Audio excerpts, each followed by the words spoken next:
ఆంతర్యాలు అవరోధాలు కావిలిపాటి విజయలక్ష్మి గారు రాసిన నావల్ రెండో పార్ట్కి వచ్చేసాము. మన రచయిత్రి గారికి సమాజం గురించి చాలా మంచి అవగాహన ఉందండి. సమాజంలో ఉండే రకరకాల సమస్యల గురించి చాలా లోతుగా విశ్లేషిస్తూ ఆవిడ తనదైన శైలిలో రాసిన ఈ నావల్ నాకైతే చాలా బాగా నచ్చుతుంది. రెండో పార్ట్లోకి వచ్చేసాము.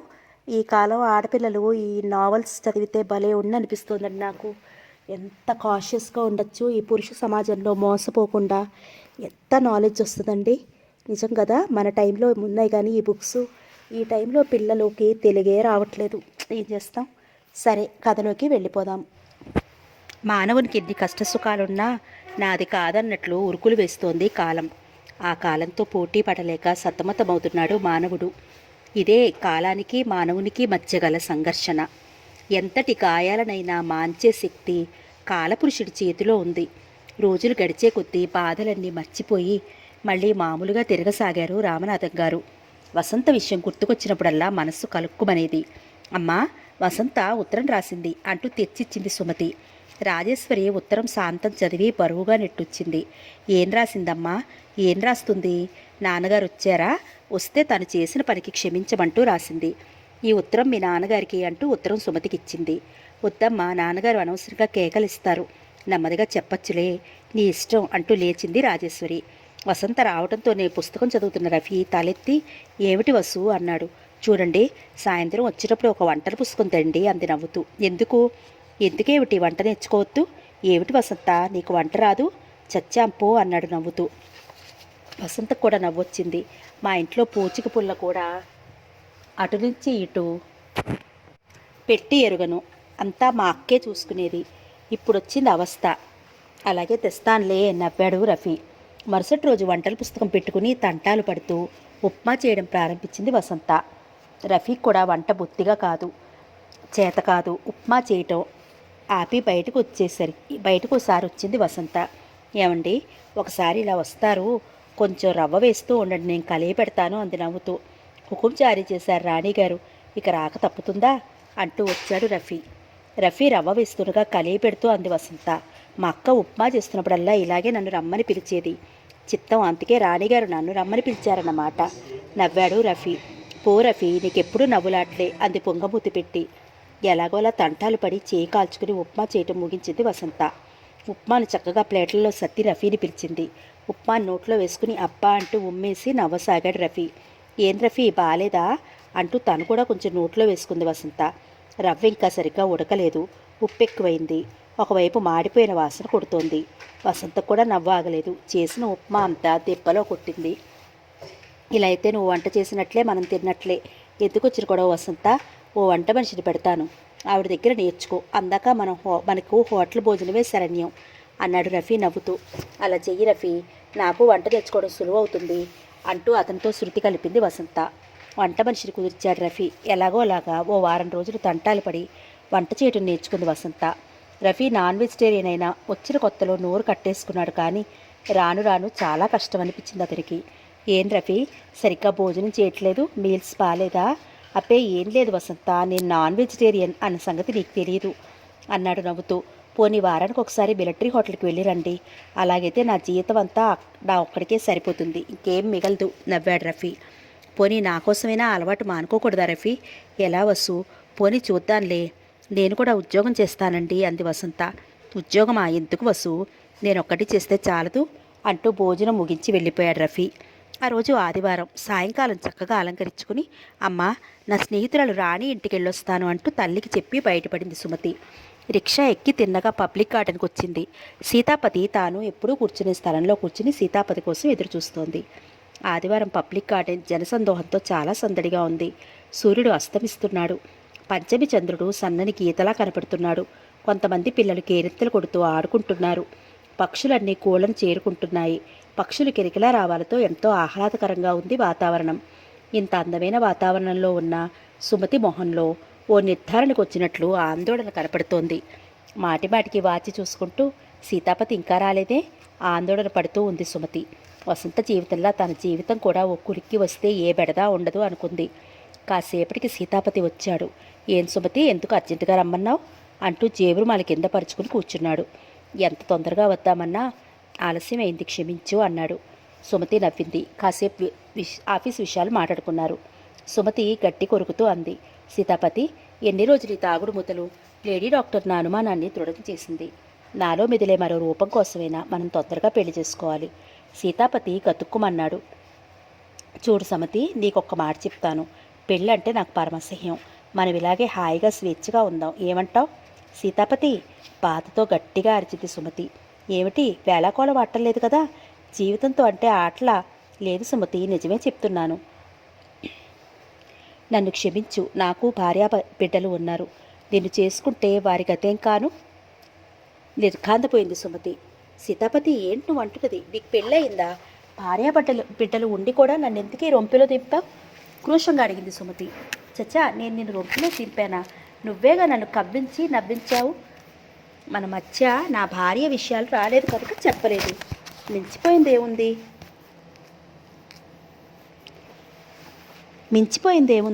ఈ కాలపు ఆడపిల్లలు చేస్తున్న పని అదేగా. అయినా హాస్పిటల్ ఉంది, నువ్వున్నావు. ఈ రోజుల్లో ఇదేం పెద్ద పని కాదు, నన్ను క్షమించు సుమా అంటూ నిరసనగా చూసి గుడ్ బై, వస్తానంటూ వెళ్ళిపోయాడు కృతజ్ఞుడైన సీతాపతి. మిన్ను విరిగి మీద పడ్డట్టయింది. సుమతి శరీరం మీద తేళ్ళు చెరులు పాకుతున్నట్లయింది. రెండు చేతులతో మొహం కప్పుకుని బోరుమని ఏడ్చింది. సీతాపతి ఎంత దగా చేశాడు? అతని ప్రేమంతా నటనేనా? తన జీవితం అతని యందు పెనవేసుకుపోవాలని తన కన్న కలలు కరిగిపోయాయి. తనకిప్పుడు ఏది దారి అంటూ వాపోయింది సుమతి. అక్కడికి వచ్చిన ఓ ముసలమ్మ, ఎందుకమ్మా ఏడుస్తున్నావు, ఏం జరిగింది అంటూ ప్రశ్నించింది. సుమతి తడబడుతూ, ఏం లేదండి, చచ్చిపోయిన మా తమ్ముడు జ్ఞాపకం వచ్చాడండి అంటూ దుఃఖం ఆపుకోలేకపోయింది. పిచ్చిపిల్ల, ఏడిస్తే మాత్రం చనిపోయిన వాళ్ళు తిరిగి వస్తారా? చీకటి పడింది, ఇంటికి పో అంటూ వెళ్ళింది. సుమతి లేచి కళ్ళు తుడుచుకుంది. సీతాపతి నమ్మించి ఎంత మోసం చేశాడు? కసిగా అనుకుంటూ ఇంటి దారి పట్టింది సుమతి. వసంత రేడియో పెట్టుకుని సిలోన్ పాటలు వింటూ కూర్చుంది. ధోబీవాడు వచ్చాడు. విసుకుంటూనే లేచి బట్టలు పడేసింది. వసంత ఎక్కడున్నావు అంటూ హడావుడిగా లోపలికి వచ్చాడు రఫీ. అప్పప్పప్పా, ఏమిటా అరుపులు? నేను ఇక్కడుంటే. ఓ, ఇక్కడున్నారా రాణిగారు అంటూ వచ్చి వెడ్డింగ్ కార్డు ఆమెకి ఇచ్చాడు. ఏమిటండి, ఎవరి పెళ్ళి అంది కార్డు తిప్పుతూ. నా ఫ్రెండ్ రషీద్ లేడు, వాడి పెళ్ళి. మొన్న బీచ్లో తగిలాడు. రిసెప్షన్ ఏర్పాటు చేశాడు, మనం వెళ్ళాలి. ఎప్పుడు? రేపేనా?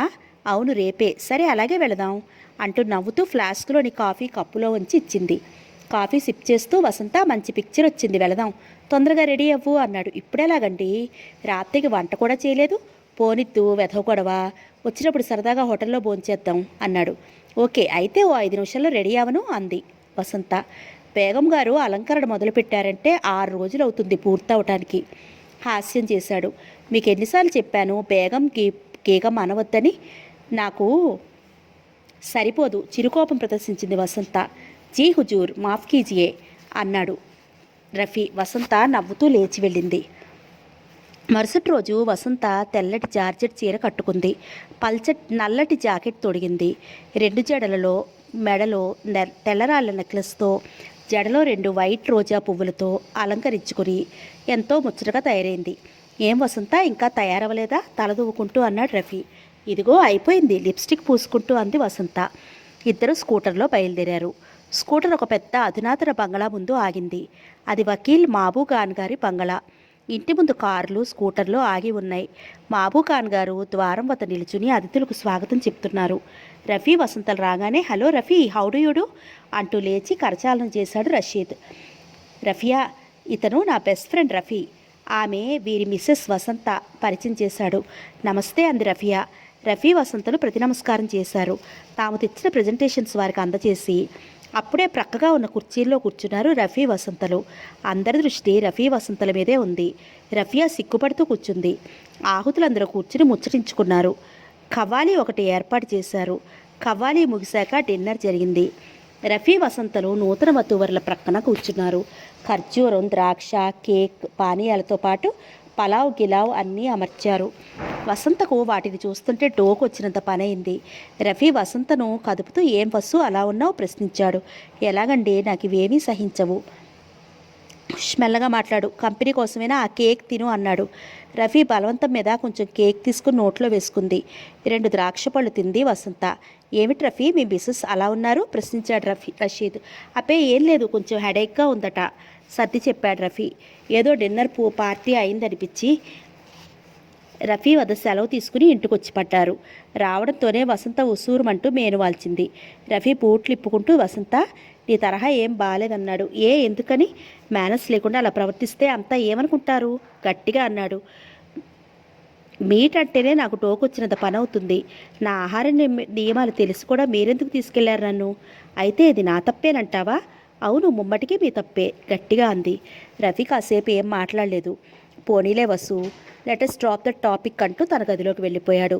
శ్రీనివాసుడు కోవెల నుంచి ఇంటికొస్తూనే ఫౌంటైన్కు ఎడప్రక్కనున్న పొన్న చెట్టు కింద తివాచీలాగా పరిచి ఉన్న పచ్చిక మీద కూలబడ్డారు రామనాథం గారు. ఫౌంటైన్ అందంగా నీటిని విరజమ్ముతూ ఉంది. చుట్టూ పాట్లలో ఉన్న క్రోటన్ మొక్కలు అందమైన పూలతో ఒకదానితో ఒకటి పోటీ పడుతున్నట్లున్నాయి. అక్కడికి కొంచెం దూరంలో ఉన్న మామిడి చెట్లు, సపోటా చెట్లు గాలి కాలం వచ్చిందన్న సూచనగా ఊగుతున్నాయి. మేడ మీద గదిలో బీరువాను తుడుస్తున్న లత కిటికీలో నుంచి పచ్చిక మీద కూర్చున్న తండ్రిని చూసింది. గబగబా కిందకి వచ్చింది. తండ్రి దగ్గరకు వస్తూ, ఏ నాన్న కోవెలకి వెళ్ళలేదా ప్రశ్నించింది. వెళ్ళానమ్మా, ఇదిగో ప్రసాదం అంటూ సంచిని అందించారు. లత సంచిని తీసుకుని లోపలికి వెళ్ళింది. ఇంటి పైభాగాన ఉన్న వేణుగోపాలస్వామి విగ్రహం కిందుగా అందంగా చెక్కి ఉన్న గోపీ నివాస్ అన్న అక్షరాలను చూస్తూ కూర్చున్నారు రామనాథం గారు. ఎండకు ఎండి వానకు రాని కొంచెం రంగుపోయినట్లున్న ఆ విగ్రహాన్ని చూస్తుంటే తనలో మూలపడిపోయిన జ్ఞాపకాలు, అనుభవాలు గుర్తుకొస్తున్నాయి ఆయనకి. ఎందుకో తమ తండ్రి సుబ్బారావు గారు జడ్జిగా ఉన్నప్పుడు ముచ్చటపడి ఆ భవంతిని కట్టించుకున్నారు. ఆ మామిడి చెట్టు, సపోటా చెట్లన్నీ ఆయన వేయించినవే.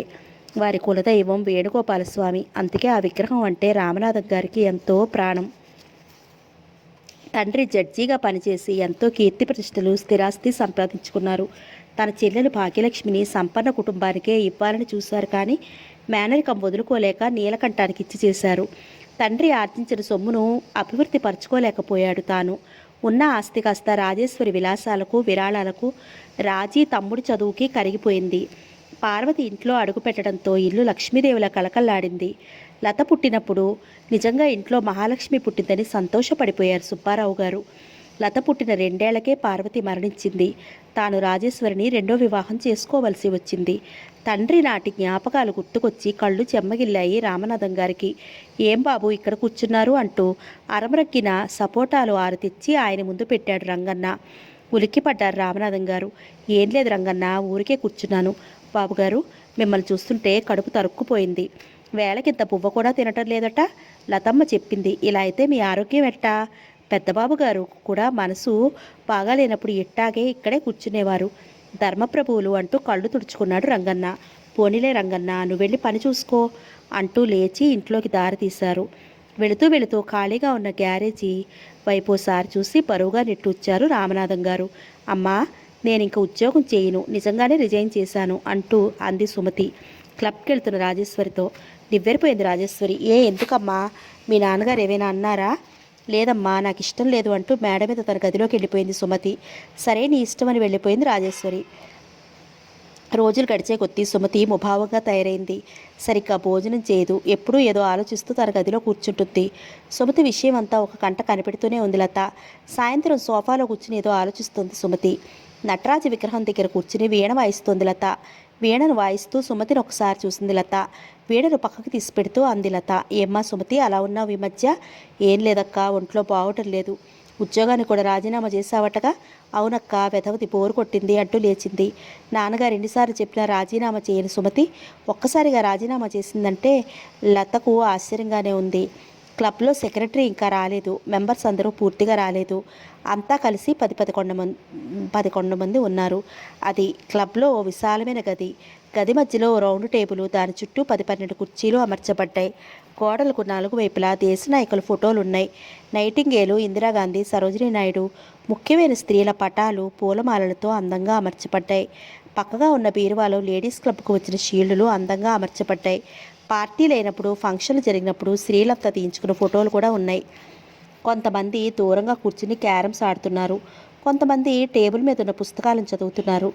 గుమ్మానికి కొంచెం దగ్గరగా కూర్చుని బాతాకాని వేసుకుతున్నారు సరోజ, రమణి, సీతమ్మలు. ఈ టెర్లిన్ చీర ఎంత కొన్నారు? చాలా బాగుంది. సరోజ తన చీర వంక చూసింది. ఇది మా వారు నా బర్త్డే కొన్నారులేండి అంది గర్వంగా. అసలు ఈ విషయం విన్నారా? తగ్గు స్థాయిలో అంది సరోజ. ఏమిటి అన్నారు రమణి, సీతమ్మలు. సరోజ వాళ్ళని దగ్గరికి పిలిచి చెవిలో ఏదో చెప్పింది. ఇద్దరు విషయం విని బుగ్గలు నొక్కున్నారు. పెళ్లి కాకుండానే కడుపా? ఎంత ప్రతిష్ట! ఏమిటే అప్రతిష్ట అంటున్నారు అంటూ వచ్చింది కమల. ఏం లేదు కమల, రాజేశ్వరి రెండో కూతురు సుమతి లేదు, దాన్నెవడో మోసం చేశాట. 3 నెలలు కడుపుతో ఉంది. అందరూ నవ్వుకున్నారు. అవును గాని ఈ విషయం నీకెట్లా తెలిసింది అడిగింది రమణి. మొన్న వాళ్ళ అమ్మాయి సుమతి ఉబుసుపోక మా ఇంటికి వచ్చింది.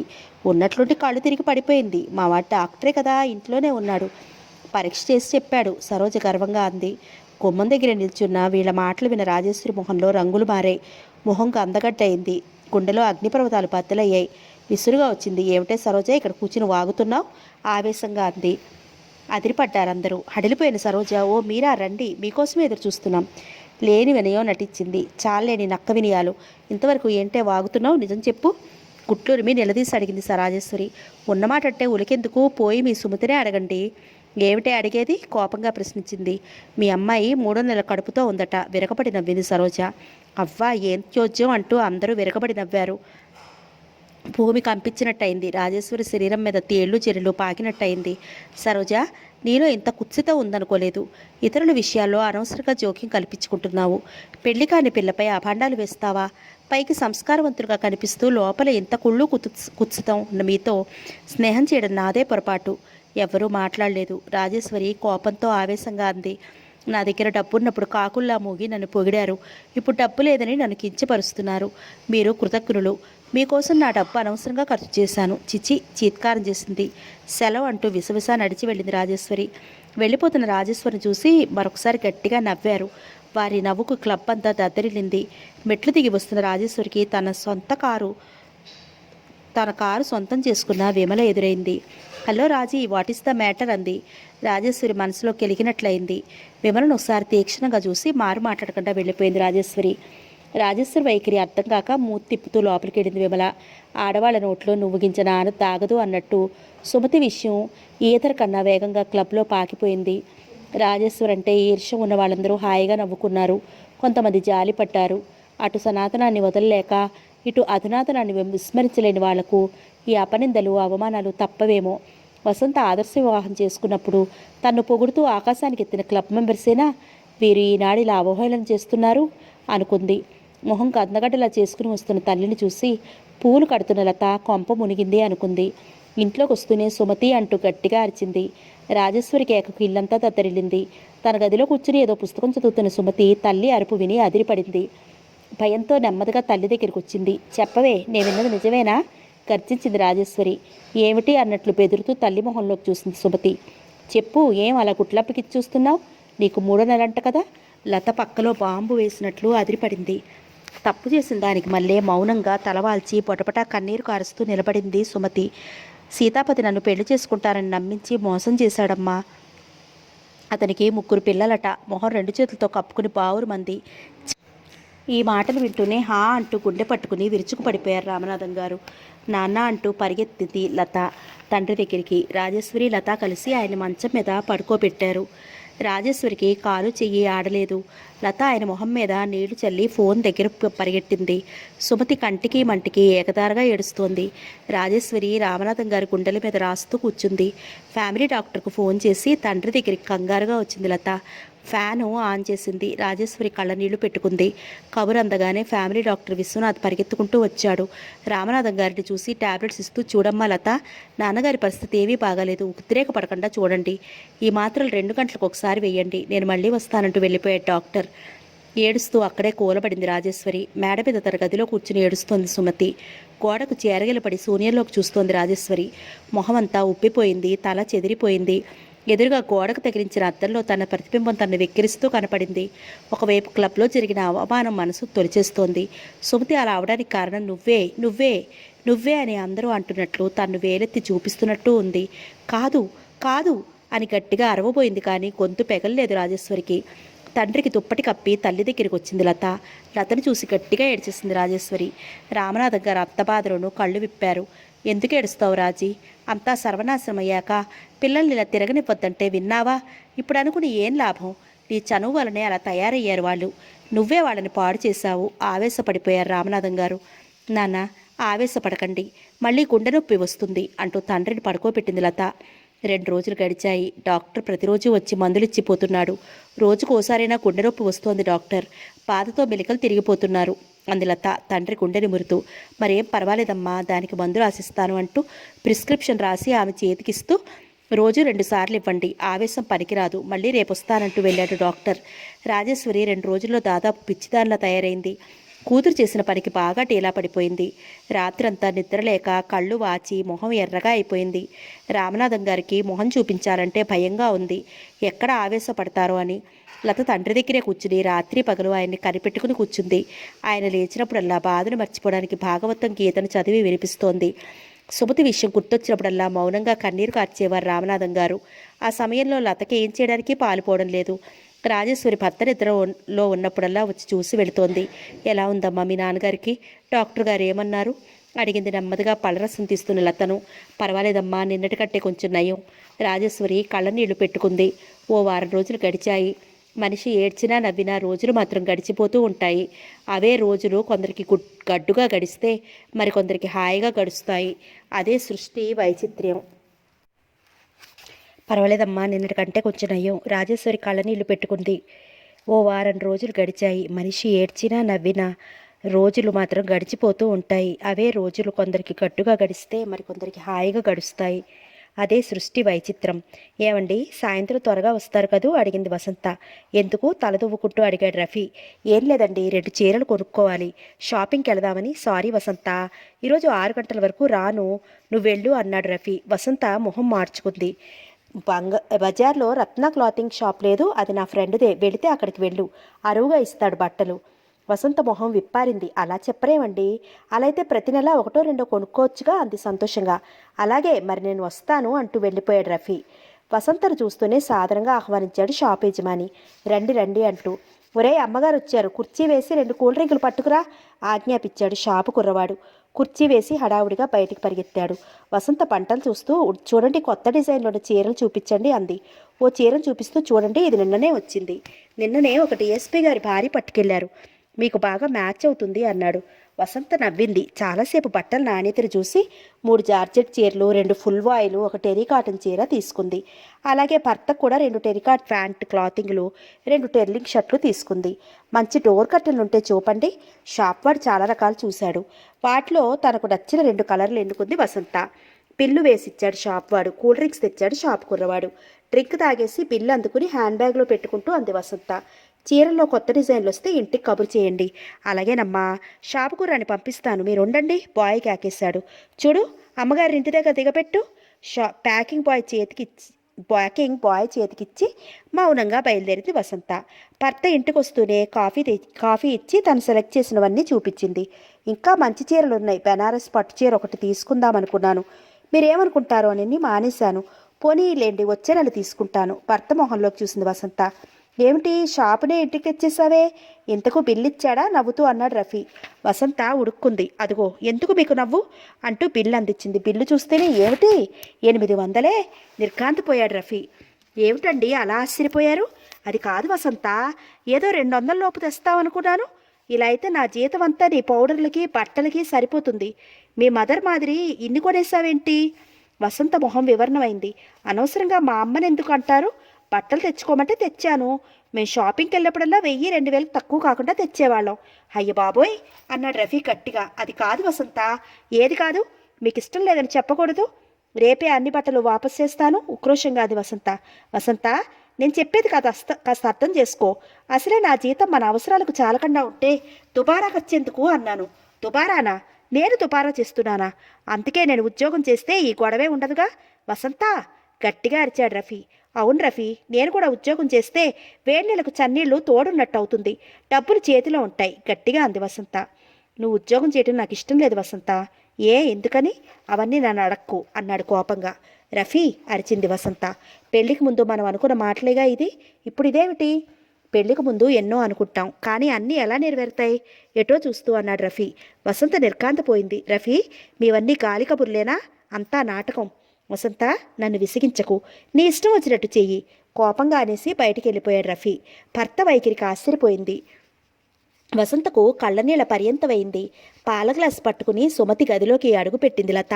తన గదిలో కూర్చుని విరాగినిలా ప్రపంచంతో సంబంధం లేనట్టుగా కళ్ళు మూసుకుని ఆలోచిస్తోంది సుమతి. భోజనం టిఫిను ఏమీ ముట్టుకోవటం లేదు. ఏడ్చి ఏడ్చి మొహమంతా ఉప్పిపోయింది. ఆకాశంలోకి పిచ్చిగా చూస్తున్న సుమతిని చూసి కడుపు తరుక్కుపోయింది లతకు. ఎల్లప్పుడూ ఆడుతూ పాడుతూ హుషారుగా తిరిగే సుమతేనా ఇది? పాల గ్లాసు టేబుల్ మీద పెట్టి సుమా అంటూ పిలిచింది లత. లతను చూస్తూనే అక్కా అంటూ పరిగెత్తుకొచ్చి వాటేసుకుని బావురుమంది సుమతి. లత సుమతి తల నిమురుతూ అంది. సుమా, నే చెబితే విన్నావా? స్త్రీ సంఘంలో కాలు జారితే ఎంత కష్టమో తెలుసా? స్త్రీ జీవితం అరిటాకు లాంటిది. ముళ్ళు మీద అరిటాకు పడ్డా, అరిటాకు మీద ముళ్ళు పడ్డా నష్టం అరిటాకుకే. అవునక్క, నీ మాట విననందుకు నాకు తగిన శాస్తి అయింది. నేను మోసపోయాను అంటూ ఏడవసాగింది. ఊరుకో అమ్మా, ఏడిస్తే ఏం లాభం? నిన్నటి నుంచి ఏమీ తినలేదు. ఈ పాలైనా తాగు అంది గ్లాస్ చేతికిస్తూ. వద్దక్క, నాకు ఆకలి లేదు. అలా అంటే ఎలా సుమా? మనసు రాయి చేసుకోవాలి. సుమతి పాలు తాగేసి గ్లాస్ ఇస్తూ నాన్నగారికి ఎలా ఉందక్కా అంది భయంగా. పర్వాలేదమ్మా అంటూ కిందకెళ్ళింది లత. ఇల్లంతా నిశ్శబ్దంగా ఉంది. చీమ చిటుక్కుమన్న శబ్దం కూడా లేదు. రాజేశ్వరి సోఫాలో కూర్చుని ఏదో ఆలోచిస్తోంది. ఆ నిశ్శబ్దాన్ని చూస్తుంటే రాజేశ్వరికి ఎందుకో భయంగా ఉంది. రామనాథం గారి జబ్బు తగ్గుతూ ఎక్కుతూ ఉంది. లత అహర్నిశలు తండ్రి శుశ్రూషలో నిద్రలేక నీరసించిపోయింది. పాలు బ్రెడ్డు తండ్రికిచ్చి తల్లి దగ్గరికి వచ్చింది లత. రాజేశ్వరి పూర్తిగా మారిపోయింది. కళ్ళు బాగా గుంటలు పడ్డాయి. మొహం బాగా పీక్కుపోయింది. క్లబ్కి వెళ్ళడం పూర్తిగా మానేసింది.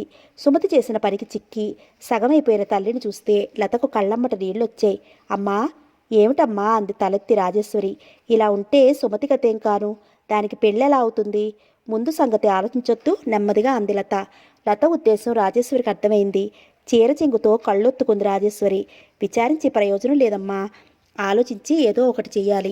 సుమతి బాగా చిక్కిపోయింది. భయపడిపోయింది పాపం. నువ్వైనా ధైర్యం చెప్పకపోతే ఎలాగమ్మా అంటూ తండ్రి దగ్గరికి వెళ్ళింది లత. వెళ్ళిపోతున్న లతను చూసి రాజేశ్వరి కళ్ళు చెమ్మగిల్లాయి. లత మందుల కోసం మెడికల్ షాప్కి వెళ్ళి అలాగే అత్తయ్య ఇంటికి వెళ్ళింది. ఇంట్లోకి వస్తున్న లతను చూసి ఆశ్చర్యపోయింది భాగ్యలక్ష్మి. అదేమిటి అలా తయారయ్యావు?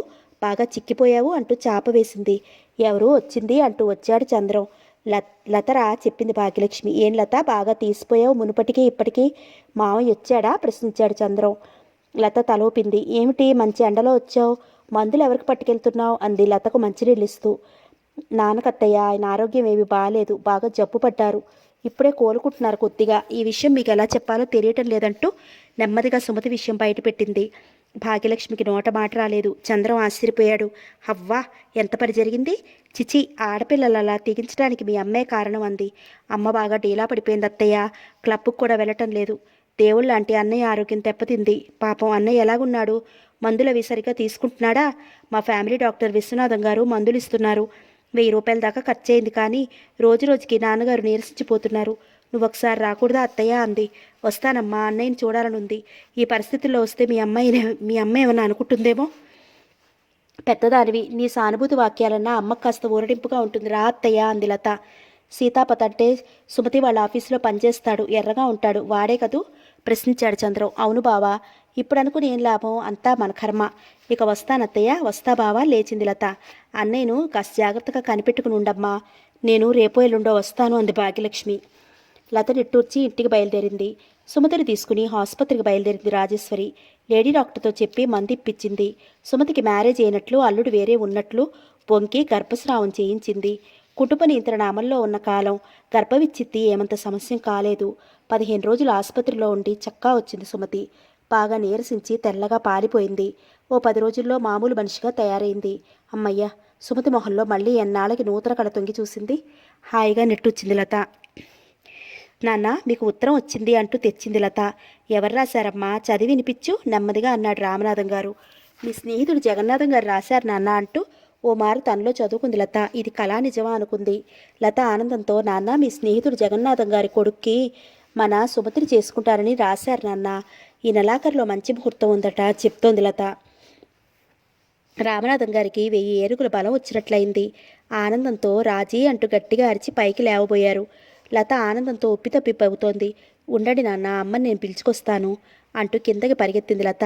విషయం ఇంత విన్న రాజేశ్వరి ఒక్కసారికి హాయిగా ఊపిరి పీల్చుకుంది. అమ్మయ్య, ఎన్ని ఆటంకాలున్నా సుమతి జీవితం ఒక కొలిక్కి వస్తోంది ఆనందపడింది రాజేశ్వరి. భర్తతో గలగలా మాట్లాడేస్తోంది రాజేశ్వరి. వాళ్ళు 10,000 కట్నం అడిగారు, ఎలాగండి? అవును రాజీ, ఇల్లు తాకట్టు పెడితే సరి అన్నాడు రామనాథం గారు. భర్త తనతో ఫ్రీగా మాట్లాడుతుంటే ఎక్కడో తేలిపోతున్నట్లు అనిపించింది రాజేశ్వరికి. సుమతి పెళ్లి రామనాథం గారిలో దాదాపు మార్పు తెచ్చిందనే చెప్పచ్చు. సంతోషమే సగం ఫలం అన్నారు రోగికి అనుకుంది లత తండ్రి ఆనందాన్ని చూసి. భాగ్యలక్ష్మికి ఈ విషయం స్వయంగా చెప్పింది లత. పోనీలెమ్మ, దాని జీవితాన్ని బాగు చేశాడు భగవంతుడు అంది భాగ్యలక్ష్మి. సాయంత్రం ఆఫీసు నుంచి ఇంటికెళ్తున్న సీతాపతి ఎవరో ఒక వ్యక్తి పలకరించడంతో ఆగిపోయాడు. సీతాపతి అతను చూస్తూ, ఎవరు మీరు, ఏం కావాలి ప్రశ్నించాడు. మీరు సీతాపతి కదూ? అవును, మీరు? అర్థోక్తిలో ఆగిపోయాడు సీతాపతి. నవ్వాడతడు. నల్లటి ప్యాంటు తెల్లటి షర్టులో ఎంతో నిండుగా ఉన్నాడు. నిండా చూస్తే 30 ఏళ్ళు ఉంటాయేమో. ఎక్కడో చూసినట్టుంది మిమ్మల్ని, ఎంతకీ గుర్తు రావటం లేదు అన్నాడు సీతాపతి గుర్తు తెచ్చుకుంటూ. పదండి, అలా కాఫీ తాగి వెళదాం. ఎదురుగా ఉన్న హోటల్లోకి లాక్కెళ్ళాడు సీతాపతిని. సీతాపతికి అంతా అయోమయంగా ఉంది. ఎవరి తను? కాస్త నల్లగా దృఢంగా ఉన్నాడు. ఎక్కడో చూశాడు తాను. ఇంకా గుర్తు రాలేదండి? చిరునవ్వు నవ్వాడు కాఫీ తాగుతూ అతను. సీతాపతి అడ్డంగా తల ఊపాడు. ఇద్దరూ మౌనంగా కాఫీ తాగి బయటపడ్డారు. నేనిక్కడే నైట్ కాలేజీలో BA చదువుతున్నాను. పదండి, అలా పబ్లిక్ గార్డెన్లో కూర్చుని మాట్లాడుకుందాం. ఇద్దరూ పబ్లిక్ గార్డెన్లో మూలగా కూర్చున్నారు. జనం అట్టే లేరు. పక్షులు కోళ్లను చేరుకుంటున్నాయి. సీతాపతి నవ్వుతూ అన్నాడు, భలేవారే, మీ పేరు ఊరు చెప్పకుండా మాట్లాడిస్తున్నారు. అతను లేచి నిలబడ్డాడు. మిస్టర్ గెటప్ అన్నాడు గట్టిగా. సీతాపతి అతను ఆశ్చర్యంగా చూస్తూ నిలబడ్డాడు. అతనికంతా అయోమయంగా ఉంది. నా పేరు చంద్రం అంటూ ఫెడిమని చెంపలు వాయించాడు. బలమైన అతని దెబ్బలకు తట్టుకోలేని సీతాపతి కింద పడ్డాడు. అవమానంతో సీతాపతి మొహం వివరణమైంది.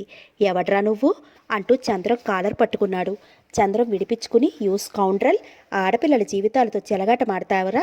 నిన్నేం చేసినా పాపం లేదు అంటూ అతను డొక్కలో ఒక్క పోటు పొడిచాడు. ఆ దెబ్బకు సీతాపతి ఎగిరి అంత దూరంలో పడ్డాడు. సీతాపతి అదిరిపడ్డాడు. మీరు సుమతి తాలూకు బంధువులా? నీరసంగా అడిగాడు. అవునురా, ఇప్పుడు తెలిసిందా? నీ రక్తం కళ్ళ చూసి కానీ కదలను. సీతాపతిని బాధేశాడు ఆవేశంలో చంద్రం. రాస్కెల్, నీ విషయం నీ భార్యకి చెప్పి నీ మీద కేసు పెట్టకపోతే చూడరా. వెళ్ళిపోబోయాడు చంద్రం. చప్పున చంద్రం కాలు పట్టుకున్నాడు సీతాపతి. క్షమించండి సార్, తెలియక తప్పు చేశాను. బుద్ధొచ్చింది. ఇంకెప్పుడు ఇలా చేయను. నీరసంగా వస్తున్నాయి సీతాపతి మాటలు. చంద్రం విదిలించుకున్నాడు. ఛీ, నీ మొహం చూస్తేనే మహాపాపం. బతికిపోయావు రాస్కెల్. చేదరించుకుని వెళ్ళిపోయాడు చంద్రం పెద్ద పెద్ద అంగలేసుకుంటూ. చంద్రం వెళ్ళిన వైపే చూస్తూ అవమానంతో బుస్సలు కొట్టాడు సీతాపతి. రాస్కెల్, మాట్లాడతానని చెప్పి ఇక్కడికి తెచ్చి ఇంత మోసం చేస్తావా అంటూ లేవబోయాడు. ఒకవైపు నడుగు నొప్పెడుతుండగా అలాగే కూలపడ్డాడు. మొహమంతా గందగడ్డలా అయింది. చూస్తాను, సుమతి జీవితం ఎలా బాగుపడుతుందో చూస్తాను కసిగా అనుకున్నాడు. ఒంటి నుండి కారుతున్న రక్తాన్ని తుడుచుకుంటూ నెమ్మదిగా లేచి నీరసంగా ఇంటిదారి పట్టాడు సీతాపతి. కూతురు పెళ్లి కుదిరినందుకు రాజేశ్వరి సంతోషం చెప్పనలవి కాదు. ఇలాంటి క్లిష్ట పరిస్థితుల్లో సుమతికి పెళ్లి కుదరటం నిజంగా అదృష్టంగానే భావించింది రాజేశ్వరి. ఇంట్లో ముసురుకున్న కారు మప్పులు విడిపోతున్నాయని నిట్టూర్చింది రాజేశ్వరి. తాంబూలాలు పుచ్చుకోవడం కూడా జరిగిపోయింది. పెళ్లి తిరుపతిలో శ్రీనివాసుడి సన్నిధిలో జరిగేటట్టు నిశ్చయించుకున్నారు. రామనాథం గారికి దీంతో కాస్త స్వస్థత చేకూరినట్లయింది. లేచి నెమ్మదిగా తిరగడం ప్రారంభించారు. పెళ్లికి వారం రోజులు ముందుగానే రమ్మంటూ గోపికి ఉత్తరం రాసింది రాజేశ్వరి. వసంతకు కూడా రాయబోయి ఎందుకో విరమించుకుంది. పెళ్లికి 2 రోజులు ముందుగా వస్తాను, నాకు సెలవు లేదు అంటూ సుజాతను పిల్లలను పంపాడు గోపి. మళ్ళా ఇల్లు సందడితో కలకల్లాడుతోంటే పొంగిపోయింది లత. సుమతి ఎవరేం చెప్పినా యాంత్రికంగా తలూపుతోంది. అందరూ తిరుపతికి తరలి వెళ్లారు. రామనాథం గారికి ఒంట్లో బాగాలేనందున తండ్రితో పాటు లత కూడా ఇంటి పట్టునే ఉండిపోయింది. ఈ పెళ్లిని ఎలాగైనా గట్టెక్కించమని దేవుడిని ప్రార్థించింది. సుమతి పెళ్లి ఇంత తొందరగా కుదిరినందుకు పొంగిపోయారు రామనాథం గారు. తిరుపతిలో ఓ పెద్ద కాటేజ్ అద్దెకి తీసుకున్నారు. పెళ్లికి 2 రోజులు ముందుగానే గోపి వచ్చాడు. వియ్యాల వారికి ఒక పెద్ద కాటేజ్ విడిదిగా ఏర్పాటు చేశారు. పెళ్లి కొడుకు డాక్టర్, పేరు ఆదిత్య, చామన ఛాయగా ఉన్నాడు. వియ్యాల వారికి టిఫిన్లు, భోజనాలు అవి అన్నీ గోపి స్వయంగా దగ్గరుండి చూసుకుంటున్నాడు. పెళ్లి హడావుడి ఇంతా అంతా కాదు. గోపి సుజాతలు తోరణాలు కట్టడం దగ్గర నుంచి అన్నీ స్వయంగా చూసుకుంటున్నారు. జగన్నాథం గారి బంధువు ఒకడు ప్రశ్నించాడు. ఏమిటండి, పెళ్లి కూతురు తండ్రి రాలేదు? అవునండి, రాలేదు. పాపం ఆయన ఆరోగ్యం అంత బాలేదు. ఏమిటో దిట్టంగా ఉండే మనిషి అలా అయిపోయారు. అన్నారు సానుభూతిగా జగన్నాథం గారు. ఆ పట్టుచీర కట్టుకుని పళ్ళెం పట్టుకుని వెళుతోంది చూశారు. ఆమె రామనాథం గారి భార్య. ఇందాక నాతో మాట్లాడి వెళ్ళాడే, అతను వారి అబ్బాయి. భిలాయిలో ఇంజనీర్గా పనిచేస్తున్నాడు అన్నారు జగన్నాథం గారు. మంటపాలకి మామిడాకులు అరటి స్తంభాలు కట్టడం పూర్తి చేసి తల్లి దగ్గరికి వచ్చాడు గోపి. అగరొత్తులను పళ్ళెంలో సర్దుతోంది రాజేశ్వరి. ఏమిటి బాబు, జగన్నాథం గారు పిలుస్తున్నారమ్మా, వేడుకలు వాటి గురించి మాట్లాడాలట. అలాగా అంటూ వెళ్ళింది రాజేశ్వరి. ఏమిటన్నయ్య? ఏం లేదమ్మా, ఈ పంతులాట, పానకాల పిందెలు, ఈ వేడుకలన్నీ పెళ్లినాటి రాత్రి జరిపించడం మా ఆచారం అన్నారు జగన్నాథం గారు. అలాగే అన్నయ్య, మీ ఇష్ట ప్రకారమే కానియండి అంటూ వెళ్ళింది రాజేశ్వరి. సుమతిని పెళ్లి కూతురిని చేశారు. కళ్యాణం బొట్టుతో బుక్కన చుక్కతో ఎలా వెలిగిపోతుందో మా మరదల పిల్ల హాస్యమాడింది సుజాత. సుమతి సిగ్గుపడింది. రాజేశ్వరికి ఆనంద బాష్పాలు వచ్చాయి. పెళ్లి రేపనగా రాజేశ్వరి వాళ్ళు తెల్లవారుజామున లేచి శ్రీనివాసుని విశ్వరూప దర్శనం చేసుకోవడానికి వెళ్లారు. ఒకవైపున స్వామివారి సుప్రభాతం వీణుల విందుగా వినిపిస్తోంది. ఏడుకొండలవాడ వెంకటరమణ అన్న భక్తుల పిలుపులు ఆ వాతావరణానికి ఎంతో అందాన్నిస్తున్నాయి. శ్రీనివాసుని దర్శనం చేసుకుని అక్కడే దగ్గరగా ఉన్న మంటపంలో కూర్చున్నారు.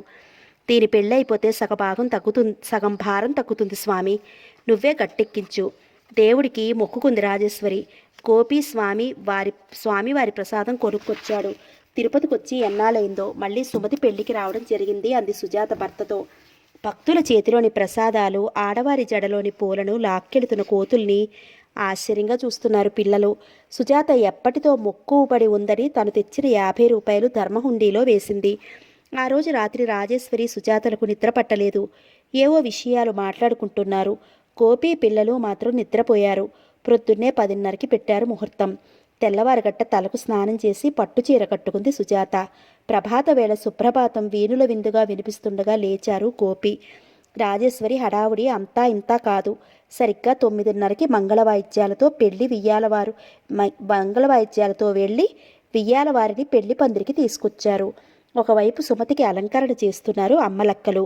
కన్యాదానం చేయటానికి సుజాత, గోపీలు పీటల మీద కూర్చున్నారు.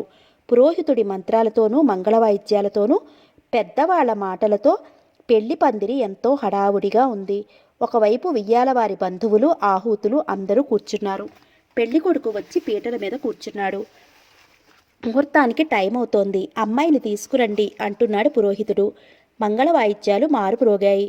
కొన్ని గ్రీటింగ్ కార్డులు, ఓ రిజిస్టర్ పోస్టు కవరు జగన్నాథం గారికి ఇచ్చేసి చక్కా పోయాడు పోస్ట్ మ్యాన్.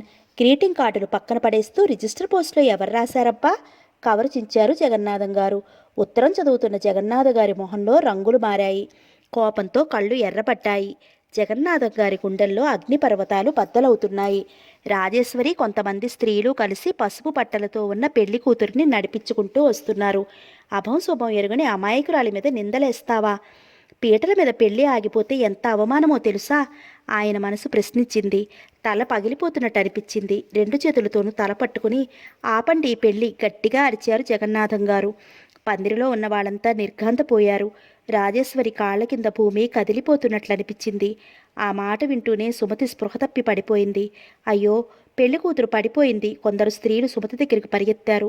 ఎవరో ఒక ఆమె సుమతి మొహం మీద నీళ్లు చల్లింది. సుజాత కంగారుగా సుమతి దగ్గరికి పరిగెత్తింది. రాజేశ్వరికి పిచ్చి పట్టినట్లయింది.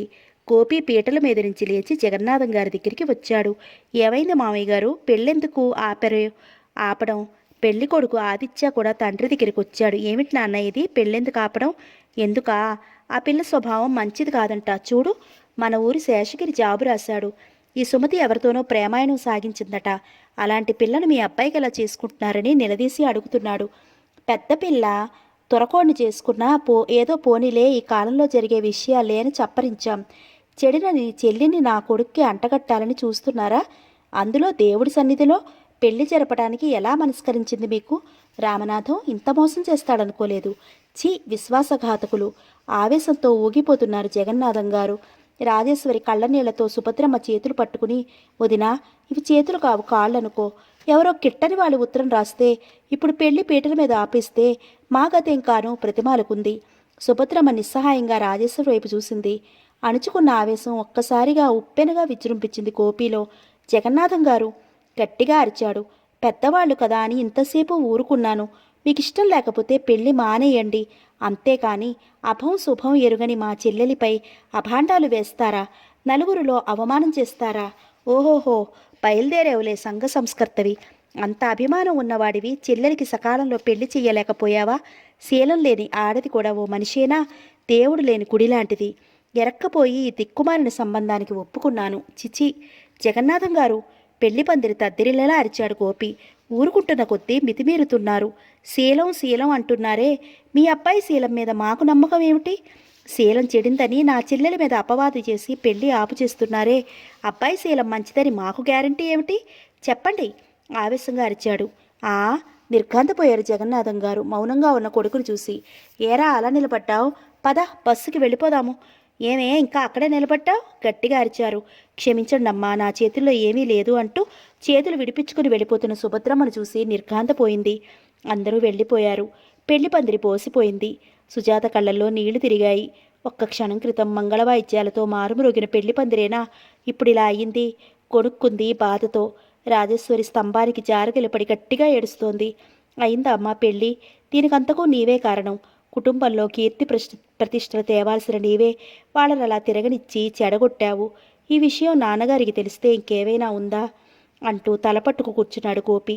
మీరు ఊరుకోండి, అత్తగారు అసలే బాధపడుతుంటే అంటూ అత్తగారిని సముదాయిస్తోంది సుజాత. సుమతి నెమ్మదిగా కళ్ళు విప్పింది. అమ్మా, అయితే పెళ్ళే ఆగిపోయిందా? భయం భయంగా అడుగుతున్న సుమతిని చూసి సుజాతకు కళ్ళ నీళ్ళొచ్చాయి. హే భగవాన్, ఎందుకు ఇలా చేశావు? అమాయకుల జీవితాలతో చెలగాటమాడుతూ వాళ్ళని ఎందుకు ఇలా చిత్రవద చేసి ఆనందిస్తావు? మౌనంగా రోధించింది సుజాత మనసు. అవునే, ఆగిపోయింది. నీ మూలానే ఆగిపోయింది. ఎన్ని మాటలన్నారు! చిచి, ఇదంతా నువ్వు చేసిన నిర్వాకం వల్లనే కదూ? కోపంతో అరిచాడు గోపి. సుమతికి కళ్ళనీళ్ళొచ్చాయి. అబ్బబ్బా, మీరు ఊరుకోండి. అసలే పెళ్ళి ఆగిపోయిందని బాధపడుతుంటే భర్తను మందలించింది సుజాత. అత్తగారిని ఎలా సముదాయించాలో అర్థం కాలేదు సుజాతకి. పిల్లలు ఎంతటి అవ్యక్తపు పనులు చేసినా సవరించుకుపోతారు తల్లిదండ్రులు. చెడిపోయిన తమ పిల్లల భవిష్యత్తు బాగుపడాలని తల్లిదండ్రులు కోరుకోవడం తప్ప? సంఘంలో స్త్రీ తెలియక ఒకసారి కాలు జారిందంటే చాలు, లోకం కొలట అని దుమ్మెత్తిపోస్తుంది. అదే మగవాడు ఎన్ని తప్పులు చేసినా పెద్ద మనిషిగా చలామణి అవుతాడు. కారణం ఏమిటి? స్త్రీగా జన్మించటమేనా? ఆడది అబల అని ముందు నుండి అసహాయరాలుగా చేసింది సమాజం. స్త్రీ ఉద్యోగం చేయటం సంఘంలో ఒక పెద్ద నేరం. మగవారితో మాట్లాడితే మరో తప్పు. కానీ అదే పురుషులు ఎలా ప్రవర్తించినా పట్టించుకోదు లోకం. నేటి స్త్రీలు సమాజంలో మగవారితో పాటు సమానంగా అన్ని రంగాల్లోనూ అధిగమిస్తున్నా ఎంతటి ఉన్నత స్థాయిలో ఉన్న స్త్రీ అనే హేళన భావంతో వ్యవహరిస్తారు పురుషులు. చదువుకున్న తమ పిల్లలకు తగిన సంబంధాలు తేలేక అవస్థపడతారు తల్లిదండ్రులు. దీనికి తోడు వరకట్న పిశాచి ఆడపిల్లల తల్లిదండ్రులను పీల్చి పిప్పి చేస్తోంది. నేటి ఆడపిల్లలు తెలుసో తెలియకో పురుషుల చేత వంచబడుతున్నారు. ఆ కోవకు చెందిందే సుమతి. ఆడది తెలియక తప్పు చేసినంత మాత్రాన విశాల హృదయంతో అవగాహన చేసుకుని తప్పు సవరించుకుపోవాలంటే మనుషులు మానసికంగా ఎదగాలి. అలాంటి సహృదయత సంస్కారం అందరిలోనూ ఉంటే మనుషులే దేవతలైపోరు. అటువంటి సహృదయత జగన్నాథం గారిలో లేకపోయింది. అందుకే సుమతి కథ అడ్డం తిరిగింది. లత, కాస్త దాహం ఇవ్వమ్మా అంటూ మూలిగాడు రామనాథం గారు. మీరు పడుకోండి నాన్న, లేవద్దు అంటూ గ్లూకోజ్ కలిపి ఇచ్చింది. గ్లూకోజ్ తాగి గ్లాస్ పళ్ళ మీద పెట్టెడుతూ అన్నారాయన. ఈ పాటికి సుమత పిల్లి అయిపోయి ఉంటుంది. అవునా అన్న? ఏదోలేమ్మా, పెళ్ళంటూ అయింది కదా. నా స్నేహితుడు దేవుళ్ళలాంటి వాడమ్మా, మాట నిలబెట్టాడు. మనసులోనే జోహారు నర్పించారు జగన్నాథం గారి విశాల హృదయానికి. అసలు విషయం తెలియని రామనాథం గారు, అవును నాన్న, అలాంటి స్నేహితుడు దొరకడం నిజంగా మన అదృష్టమనే చెప్పాలి. పెళ్ళై 3 రోజులైంది కదా, ఇంకా ఎప్పుడొస్తారో. పెళ్లి కొడుకును సుమతిని కళ్ళారా చూసి ఆశీర్వదించాలనుందమ్మా అన్నాడు. ఏ కాళహస్తికో కంచికో వెళ్ళుంటారు. మీరు అనవసరంగా ఆందోళన పడవద్దండి నాన్న, పడుకోండి అంది దుప్పటి కప్పుతూ లత. అసలు విషయం తెలియని రామనాథం గారు సుమతి జీవితం ఓ కొలిక్కి వచ్చిందని తృప్తి పడ్డారు. 2 రోజులు భారంగా గడిచాయి. సుమతి ఎవరితోనూ మాట్లాడటం లేదు. ఏదో ఆలోచిస్తూ కూర్చుంటోంది. రాజేశ్వరి జరిగిన సంఘటనకి కుమిలిపోతోంది. మరుసటి రోజు ఉదయాన్నే కాఫీ తీసుకుని సుమతి గదిలోకి వెళ్ళింది సుజాత. సుమతి పిలిచింది. ఎక్కడా అలికిడి లేదు. బయటికి వెళ్ళిందేమో అనుకుని కాఫీ బల్ల మీద పెట్టి పక్కపట్టలు తులుపుతుండగా దిండు కింద ఉన్న ఉత్తరం సుజాత దృష్టిని ఆకర్షించింది. భయంతో గుండెలు కొట్టుకుంటుండగా వణికే చేతులతో ఆ ఉత్తరాన్ని అందుకుంది. అమ్మకు అని ముత్యాల మాదిరి దస్తూరిని చూడగానే సుజాతకంతా అర్థమైపోయింది. అత్తయ్య, గట్టిగా అరిచింది. సుజాత పిలుపుకు అదిరిపడి పరిగెత్తుకొచ్చారు గోపి, రాజేశ్వరి. ఏమండి, సుమతి కనిపించడం లేదండి. ఏమిటి సుజాత, సుమతి కనిపించడం లేదా? ఎక్కడికైనా వెళ్ళిందేమో చూడండి ఆదుర్దాగా అన్నారు. లేదండి, ఇదిగో ఈ ఉత్తరం ఉంది అంటూ భర్త చేతికిచ్చింది. గబగబా ఉత్తరాన్ని చదువుతున్న భర్త మొహంలోకి భయంగా ఆదుర్దాగా చూస్తోంది సుజాత. ఉత్తరం చదివేసి ఉస్సురుమంటూ కూలబడ్డాడు గోపి. ఏమైందిరా, సుమతి ఎక్కడా? ఒక్క ఉదుటిన కొడుకు దగ్గరికి వచ్చింది రాజేశ్వరి. అంతా అయిపోయిందమ్మా, నా కోసం దిగులు పడకండి, నేను నర్సుగా మిలిటరీకి వెళ్ళిపోతున్నాను అంటూ రాసిందమ్మా. బాధగా ఉత్తరం తల్లి చేతికిచ్చాడు. ఈ మాట వింటూనే కుప్పకూలిపోయింది రాజేశ్వరి. సుజాతకు నోట మాట రాలేదు. సుమతి ఇంత పని చేస్తుందనుకోలేదు. ఇప్పుడు ఎలాగండి? భయంగా అంది సుజాత. గోపికి ఏం చేయడానికి పాలుపోలేదు. సుమతి ఇంత సాహసం చేస్తుందనుకోలేదు సుజా. అత్తయ్య, సుమతి వెళ్ళిపోయింది అత్తయ్య, ఎక్కడికో వెళ్ళిపోయిందంటూ బోరున ఏడ్చింది. పిల్లలిద్దరూ ఏడుస్తున్న తల్లిని చూసి బిక్కమొహాలు వేశారు. అయితే సుమతి వెళ్ళిపోయిందా? ఇక కనపడదా? పిచ్చిగా అడుగుతున్న రాజేశ్వరుని చూసి పావురుమంది సుజాత. వణుకుతున్న చేతులతో సుజాత రాసిన ఉత్తరాన్ని మరోసారి చదువుకుంది రాజేశ్వరి. అమ్మా, జీవితంలో నేను మోసపోయాను. మన వంశానికి ఎంతో అప్రతిష్ఠ తెచ్చాను. జీవితం అంటే అసహ్యం వేసిన నాకు మళ్ళీ పెళ్ళనగానే ఆశలు చిగురించాయి. కానీ ఈ పెళ్ళి ఇలా ఆగిపోతుందనుకోలేదు. ఈ స్థితిలో నాన్నకి ఎలా నా మొహం చూపించేది? అందుకే వెళ్ళిపోతున్నాను. ముందు ఏ నర్స్ ట్రైనింగ్ అయ్యి రోగులు సేవ చేద్దామనుకున్నానో అదే నర్స్గా మిలిటరీకి వెళ్ళిపోతున్నాను. ఇక నాకు ఏ కోరికలు లేవు. నా జీవితమంతా రోగుల సేవలో గడపదలుచుకున్నాను. నాన్నగారికి నా నమస్కారాలు తెలియజేయి. నన్ను గురించి ఏ బెంగా పెట్టుకోవద్దను. లతను వసంతను అడిగానని చెప్పు. అన్నకు వదనకు నా నమస్కారాలు. తల్లి పాదాలకు నమస్కారాలతో సుమతి కళ్ళనీళ్లు పెట్టుకుంటూ అంది రాజేశ్వరి. ఇన్నాళ్ళు ఎంతో గారాభంగా పెంచి పెద్ద చేశాను. చివరికి దాని జీవితం ఇలా అవుతుందనుకోలేదు. ఇదంతా నా అవివేకం వల్లే జరిగింది. పిల్లలు చెడిపోయారంటే తల్లిదండ్రుల దౌర్భాగ్యమే కారణం. సుమతి పెళ్ళయిందా అంటూ వాకిట్లో అడుగు పెట్టగానే అడిగితే ఆయనకి ఏం జవాబు చెప్పను? దాని జీవితం బాగుపడాలని 1000 దేవుళ్ళకి మొక్కుకున్నానే, కానీ ఇలా అవుతుందనుకోలేదు. గోలగోలగా ఏడుస్తోంది రాజేశ్వరి. కన్నీళ్లు తుడుచుకుంటూ అన్నాడు గోపి. బాధపడి ఏం ప్రయోజనం అమ్మా? ఈ సంగతి నాన్నగారికి తెలిస్తే ఏమైనా ఉందా? ఆయన గుండె బద్దలవ్వదు. ఆయన ఊపిరితో ఉండాలంటే ఈ విషయం కొంతకాలం దాకా దాచి ఉంచాలి. సుమతి పెళ్ళి అయిపోయిందని, సుమతి ఎక్కడికో వెళ్ళిపోయిందని చెప్తే సుమతి పెళ్ళి ఆగిపోయిందని, సుమతి ఎక్కడికో వెళ్ళిపోయిందని చెప్తే ఆయన తట్టుకోలేరు అన్నాడు. సుమతి, సుమతి అని నిద్రలో నుంచి లేచి కూర్చున్న రాజేశ్వరిని చూసి సుజాత కడుపు తరుక్కుపోయింది. అమ్మా, ఎందుకు బాధపడటం? సుమతి చేసిన పనికి మనం గర్వించాలమ్మా. తన జీవితాన్ని రోగుల సేవకే అంకితం చేసింది. ఎన్ని అఘాతాలు ఎదురైనా ధైర్యంగా నిలబడింది. బ్రతుకంటే విసిగి ఏ అఘాయిత్యం చెయ్యనందుకు మనం సంతోషించాలి. మనం రేపే వెళ్ళిపోదామన్నాడు గోపి తల్లిని ఓదారుస్తూ. సుజాత ఇచ్చిన నిద్ర మాత్రం ఇంగి బలవంతంగా పడుకుంది రాజేశ్వరి. మనిషికి ఎన్ని బాధలున్నా నిద్రాదేవి తన ఒడిలో జోకొడుతూ వారి బాధలని మరిపిప్పచేస్తుంది. వసంత ఇంటికి ఉత్తరాలు రాయడమే మానేసింది. నాన్నగారు ఎలా ఉన్నారో అనుకుంటూ రేడియో ఆన్ చేసి దగ్గరగా ఉన్న కుర్చీలో కూలబడింది. రఫీ అక్కడే కూర్చుని షేవ్ చేసుకుంటున్నాడు. బయట ఎవరో పిలవడంతో వసంత బయటికి తొంగి చూసింది. రఫీ కూడా బయటికి వచ్చాడు. వచ్చిన వ్యక్తిని చూసి ఆశ్చర్యపోయాడు. రఫీ తేరుకుంటూ అన్నాడు, మామయ్య, ఎప్పుడొచ్చావు? ఆవో అంకుల్, ఆవో, అందరావో. అతను లోపలికి వచ్చి కుర్చీ మీద కూర్చున్నాడు. ఏంది బే రఫీ, ఎవరినో పెళ్లి చేసుకున్నావంట మాకీ చెప్పకుండానే? అవును మామయ్య, ఇదిగో వసంత. వసంత ఇలారా అని పిలిచి పరిచయం చేశాడు. ఇద్దరు ఉర్దూలో చాలాసేపు మాట్లాడుకున్నారు. వాళ్ళ మాటలు వింటుంటే వసంతకు తమాషాగా ఉంది. నేను కొంచెం నమాజ్ చేసుకోవాలంటూ పైకి లేచాడు అతను. అలాగే మామయ్య అంటూ వసంత దగ్గరికి వచ్చి, వసంత, మా మామయ్య నమాజ్ చేసుకుంటాడంట, కాస్త సదుపాయించి నేను ఇప్పుడే వస్తాను అంటూ బయటికి వెళ్ళాడు రఫీ. నేనా? నాకేం తెలియదే అంది వసంత. తన మాటలు వినిపించుకోకుండా వెళ్ళిపోయిన రఫీని చూస్తూ చచ్చామనుకుంది. వసంతకి ఏం చేయాలో పాలుపోలేదు. అక్కడే కూలబడింది. వసంతకి ఉర్దూ సరిగా రాదు. రఫీ మావయ్యకి తెలుగు రాదు. ఆయన ఉర్దూలో వసంతనేదో అడిగాడు. వసంతకు అర్థం కాలేదు. అని 4 సార్లు అంది. ఆయన మళ్ళీ అడిగారు. వసంతకి ఏం చేయాలో తోచలేదు. ఇలాంటి పరిస్థితిలో పడేసిపోయిన రఫీ మీద కోపం ముంచుకొచ్చింది వసంతకి. చెమటలు కక్కుంటూ రఫీ వచ్చాడు. మామయ్య అంటూ పిలిచాడు. అదేమిటి వసంత, ఇంట్లో ఏర్పాట్లు చేయమని చెప్పే వెళ్ళానే, రోజుకు 4 సార్లు మసీదుకి వెళ్ళడానికి వీలవుతుందా? ఏమో అదంతా నాకు తెలియదండి అంది వసంత. తెలియదంటే ఎలా? తెలుసుకోవాలి. ఎందుకు తెలుసుకోవాలి? తెలుసుకోవాల్సిన అవసరం నాకు లేదు అంటూ ముఖం చిట్టించింది. ఎందుకు లేదు? నా భార్య కనుక నేను చెప్పినట్లు వినాలి నువ్వు, పట్టుదలతో అన్నాడు రఫీ. రఫీ బాధతో గట్టిగా అరిచింది వసంత. 2 నెలల నుంచి చూస్తున్నాను, మీ ధోరణి ఏం బాలేదంటూ విసురుగా లేచి వెళ్ళిపోయింది వసంత. 2 రోజులు రఫీ వాళ్ళ ఇంట్లో ఉండి వెళ్ళిపోయాడు రఫీ మావయ్య. ఆ 2 రోజులు వసంత ముభావంగానే ఉంది. సోఫాలో కూర్చుని ఏదో నవల చదువుకుంటున్న వసంత దగ్గరికి వచ్చాడు రఫీ. వసంత, నీ ప్రవర్తన ఏం బాలేదు. ఎందుకని? ఎందుకా? ఇంటికొచ్చిన మా బంధువుని ఇలా అవమానం చేస్తావా? కోపంగా అడిగాడు. నేనేం చేశాను? నిర్లక్ష్యంగా అడిగింది. ఏం చేశావా? ఆయన నమాజ్ చేసుకుంటుంటే రేడియో వాల్యూమ్ హెచ్చిస్తావా? వంటిట్లో గిన్నెలో అవి శబ్దం చేస్తావా? నాకు తెలియదు అనుకున్నావా? రేడియో పెట్టుకోవడం తప్ప అంది వసంత గట్టిగా. తప్పున్నారా? దానికి సమయ సందర్భాలు లేవా? చిచి, నీవిలా ప్రవర్తిస్తావనుకోలేదు. విసురుగా బయటికి వెళ్ళిపోయాడు రఫీ. వసంత కోపం వచ్చింది. కొన్ని విషయాల్లో ఇద్దరికీ సామరస్యం లేకపోయింది. వారి మధ్య దెబ్బలాటలు చిలికి చిలికి గాలివానలే అయ్యాయి. తన భావాలకు అనుగుణంగా నడుచుకోవటం లేదని రఫీ కోపం, తనను అర్థం చేసుకోవడం లేదని వసంత కోపం. రోజులు భారంగా గడుస్తున్నాయి. రఫీ వసంతలు ముభావంగా ఉన్నారు. డాక్టర్ వచ్చి రామనాథం గారిని పరీక్ష చేసి వెళ్ళాడు. లత తండ్రి ప్రక్కనే ఉన్న కుర్చీలో కూర్చుని తండ్రితో మాట్లాడుతూ ఉంది. రంగన్న పరిగెత్తుకుంటూ వచ్చి చెప్పాడు, అమ్మగారు వచ్చారని. రామనాథం గారు లేవబోయారు. మీరు పడుకోండి నాన్న, వాళ్లే పైకొస్తారు అని హడావుడిగా కిందకు పరిగెత్తింది లత. మౌనంగా హాల్లోకి వస్తున్న తల్లి సుజాత గోపీలను చూసి ఆశ్చర్యపోయింది లత. వధూవరులేరి నవ్వుతూ ప్రశ్నించింది. కాళహస్తి, కంచి, మహాబలిపురం అవి చూడటానికి వెళ్ళారు అంటూ సత్తి చెప్పాడు గోపి. హనీమూన్ వెళ్ళారా? నేరుగా ఇక్కడికి వస్తారనుకున్నానే అంటూ నవ్వింది లత. వస్తారులేమ్మా అంటూ లోపలికి వెళ్ళింది సుజాత. రామనాథం గారిని అలాగే చెప్పి నమ్మించారు గోపి, రాజేశ్వరి.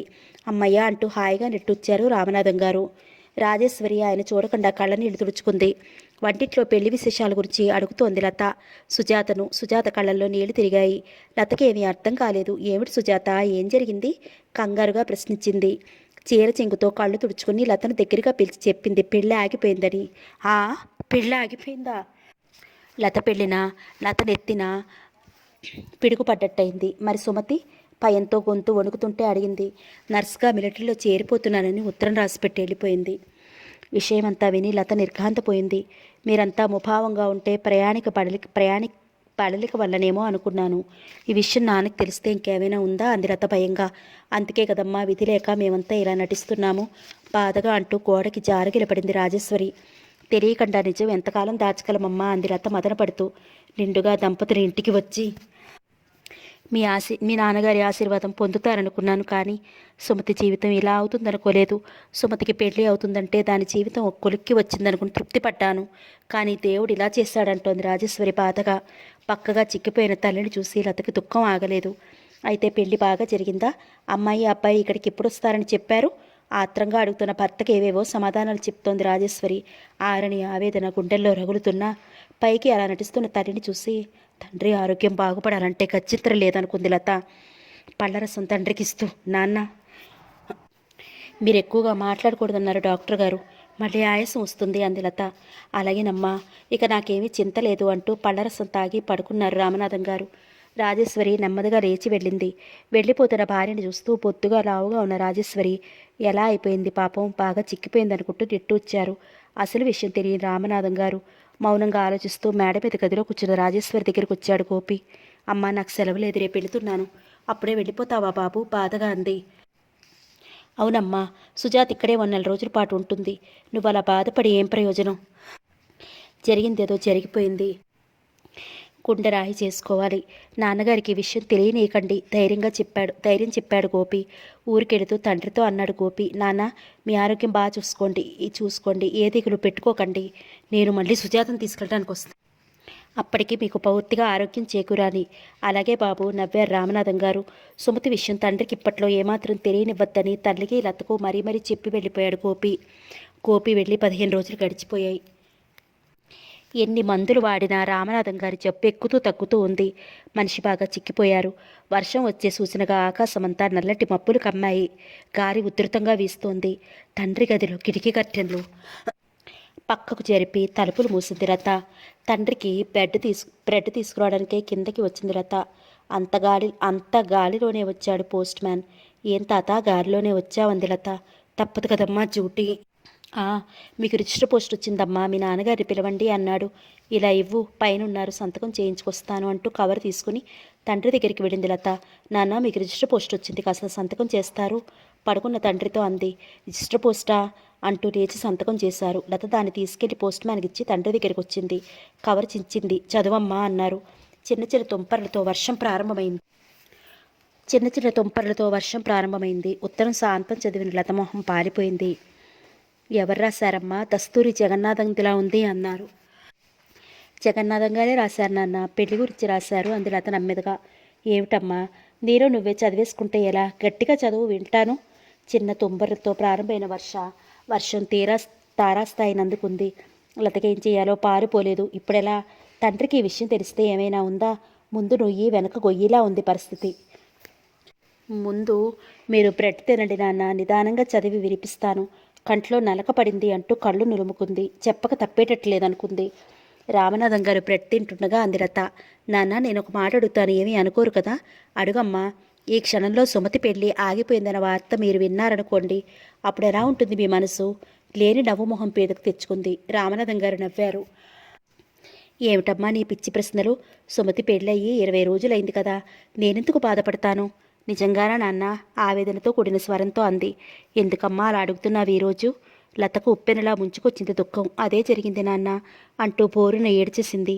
ప్రక్కలో బాంబు పేలినట్టు అదిరిపడ్డారు రామనాథం గారు. వణుకుతున్న స్వరంతో అడిగారు. ఏమిటమ్మా నువ్వు అంటున్నది?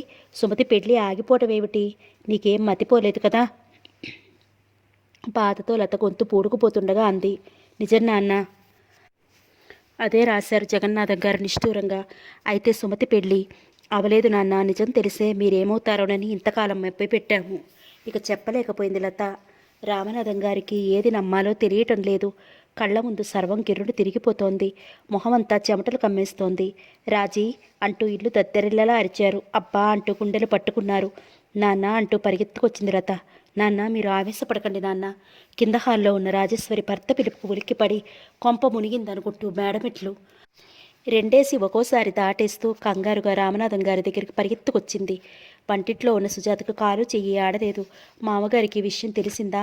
ఊహించలేకపోయింది. రాజీ, రాజీ, నువ్వు చెప్పు, మన సుమతి పెళ్ళి జరిగిపోయిందా ఆగిపోయిందా? ఆయాసపడుతూ అడిగారు. రాజేశ్వరి భయపడిపోయింది. ఏదీ తెలియనివ్వకూడదని ఇన్నాళ్ళు దాచారో అదే ఆయనకి తెలిసిపోయింది. రాజేశ్వరి గుండె రాయి చేసుకుంది. చెప్పు రాజీ, అలా మౌనంగా నిలబడ్డామే? లత చెప్పింది నిజం కాదని చెప్పు రాజీ, ప్రాధేయపూర్వకంగా అడిగారు. రాజేశ్వరి నెమ్మదిగా పెదవి కదిపింది. లత ఏడుస్తూ నిలబడింది. అవునండి, లత చెప్పిందే నిజం. మన అమ్మాయి పెళ్ళి ఆగిపోయిందంటూ దుఃఖం ఆపుకోలేక బోరుమంది. రామనాథం గారి నెత్తిన పిడుగు పడ్డట్టయింది. లత భయంతో వణికిపోయింది. ఆ, పెళ్ళి ఆగిపోయిందా?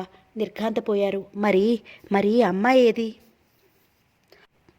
ఆయన గొంతు బాధతో పూడుకుపోయింది. నర్సుగా మిలిటరీలో చేరిపోతారని ఉత్తరం రాసిపెట్టి వెళ్ళిపోయిందట నాన్న అంటూ కన్నీరు కార్చింది లత. వెళ్ళిపోయిందా? నా తల్లి వెళ్ళిపోయిందా సుమతి అంటూ అరిచి బాధతో గుండె పట్టుకుని మంచం మీద పడిపోయారు రామనాథం గారు. ఏమండి? లతకేం చేయాలో పాలుపోలేదు. రామనాథం గారి కేక విని కంగారుగా పరిగెత్తుకుని వచ్చింది సుజాత. వెంటనే డాక్టర్కి ఫోన్ చేసింది. రాజేశ్వరి అరచేత్తో భర్త గుండెలు నిమురుతోంది. ఫెళఫెళమని ఉరిమింది. అందరి మనసుల్లోనూ భయం ఆవరించుకుంది. ఇకపై ఏం జరుగుతుందోనని రామనాథం గారికి స్పృహ రాలేదు. రాజేశ్వరికి కాలు చెయ్యి ఆడలేదు. లత తండ్రి మంచం దగ్గర కూర్చుని ఆయన మొహంలోకి ఆదుర్దాగా చూస్తోంది. సుజాత గబగబా కిందకి దిగి వచ్చింది. రంగారును పిలిచి డాక్టర్ గారిని తొందరగా తీసుకురమ్మని చెప్పి పంపించింది. వర్షం తక్కుముఖం పట్టింది. కిటికీలు మూసిన వర్షపు జల్లు లోపలంతా కొట్టింది. మెరుపులు మెరిసినప్పుడల్లా ఫెళఫెళమని ఉరుములు భయంకరంగా ఉరుపుతూ ఉన్నాయి. అబ్బా, ఎంత భయంకరంగా ఉంది వాతావరణం అనుకుంది లత. రామనాథం గారి ముఖం అంతకంతకు తీసిపోతోంది. చెమటతో మొహమంతా నిండిపోయింది. క్షణక్షణానికి మారిపోతున్న ఆయన ముఖ కవళికలను చూస్తుంటే రాజేశ్వరికి లతకు కడుపులో దేవినట్టయింది. ఎదుటి మనిషి బాధతో ఎన్నో వంకరలు తిరిగిపోతుంటే ఆ మనిషి బాధను తొలగించలేక మనం ఆసక్తితో చూస్తూ ఉంటే పరిస్థితి ఎంత భయంకరంగా ఉంటుందో లతకు ఆనాడు అర్థమయ్యింది. హే భగవాన్, రక్షించు తండ్రి, దేవుడిని ప్రార్థిస్తోంది లత చేసేది లేక. రాజేశ్వరి కన్నీరు కారుస్తూ భర్త మొహం వైపే చూస్తోంది. ఓ భగవంతుడా, ఎందుకు ఇలా చేస్తావు? మనిషి నిర్మించుకున్న ఆశా సౌధాలను ఎందుకిలా కూలద్రోస్తావు? ఒక్కసారి కూలిపోయిన ఆశా సౌధాలను జీవితంలో మళ్ళీ కష్టపడి నిర్మించుకుంటే వాటిని కూడా కూలద్రోసి ఆనందిస్తావు నువ్వు. ఇదే నీ సృష్టి విలాసం. అనుక్షణం అమాయకుల జీవితాలతో ఎందుకు ఆడుకుంటావు అంటూ నిశ్శబ్దంగా రోధిస్తోంది రాజేశ్వరి మనసు. నిమిషాల మీద చీకటి పడిపోయింది. అరగంట గడిచినా డాక్టర్ రాలేదు. సుజాత అంది ఆదుర్దాగా లత. రాజేశ్వరి భయంతో బిర్రబిగుసుకుపోయింది. ఆ నిశ్శబ్ద వాతావరణంలో ముగ్గురు నలిగిపోతున్నారు. మీ బాధతో మాకేం సంబంధం లేదు అన్నట్టుగా ఉంది బయట ప్రకృతి బీభత్సం. చలిగాలి రివ్వున వీస్తోంది. దూరంగా ఎక్కడో పిడుగు పడింది.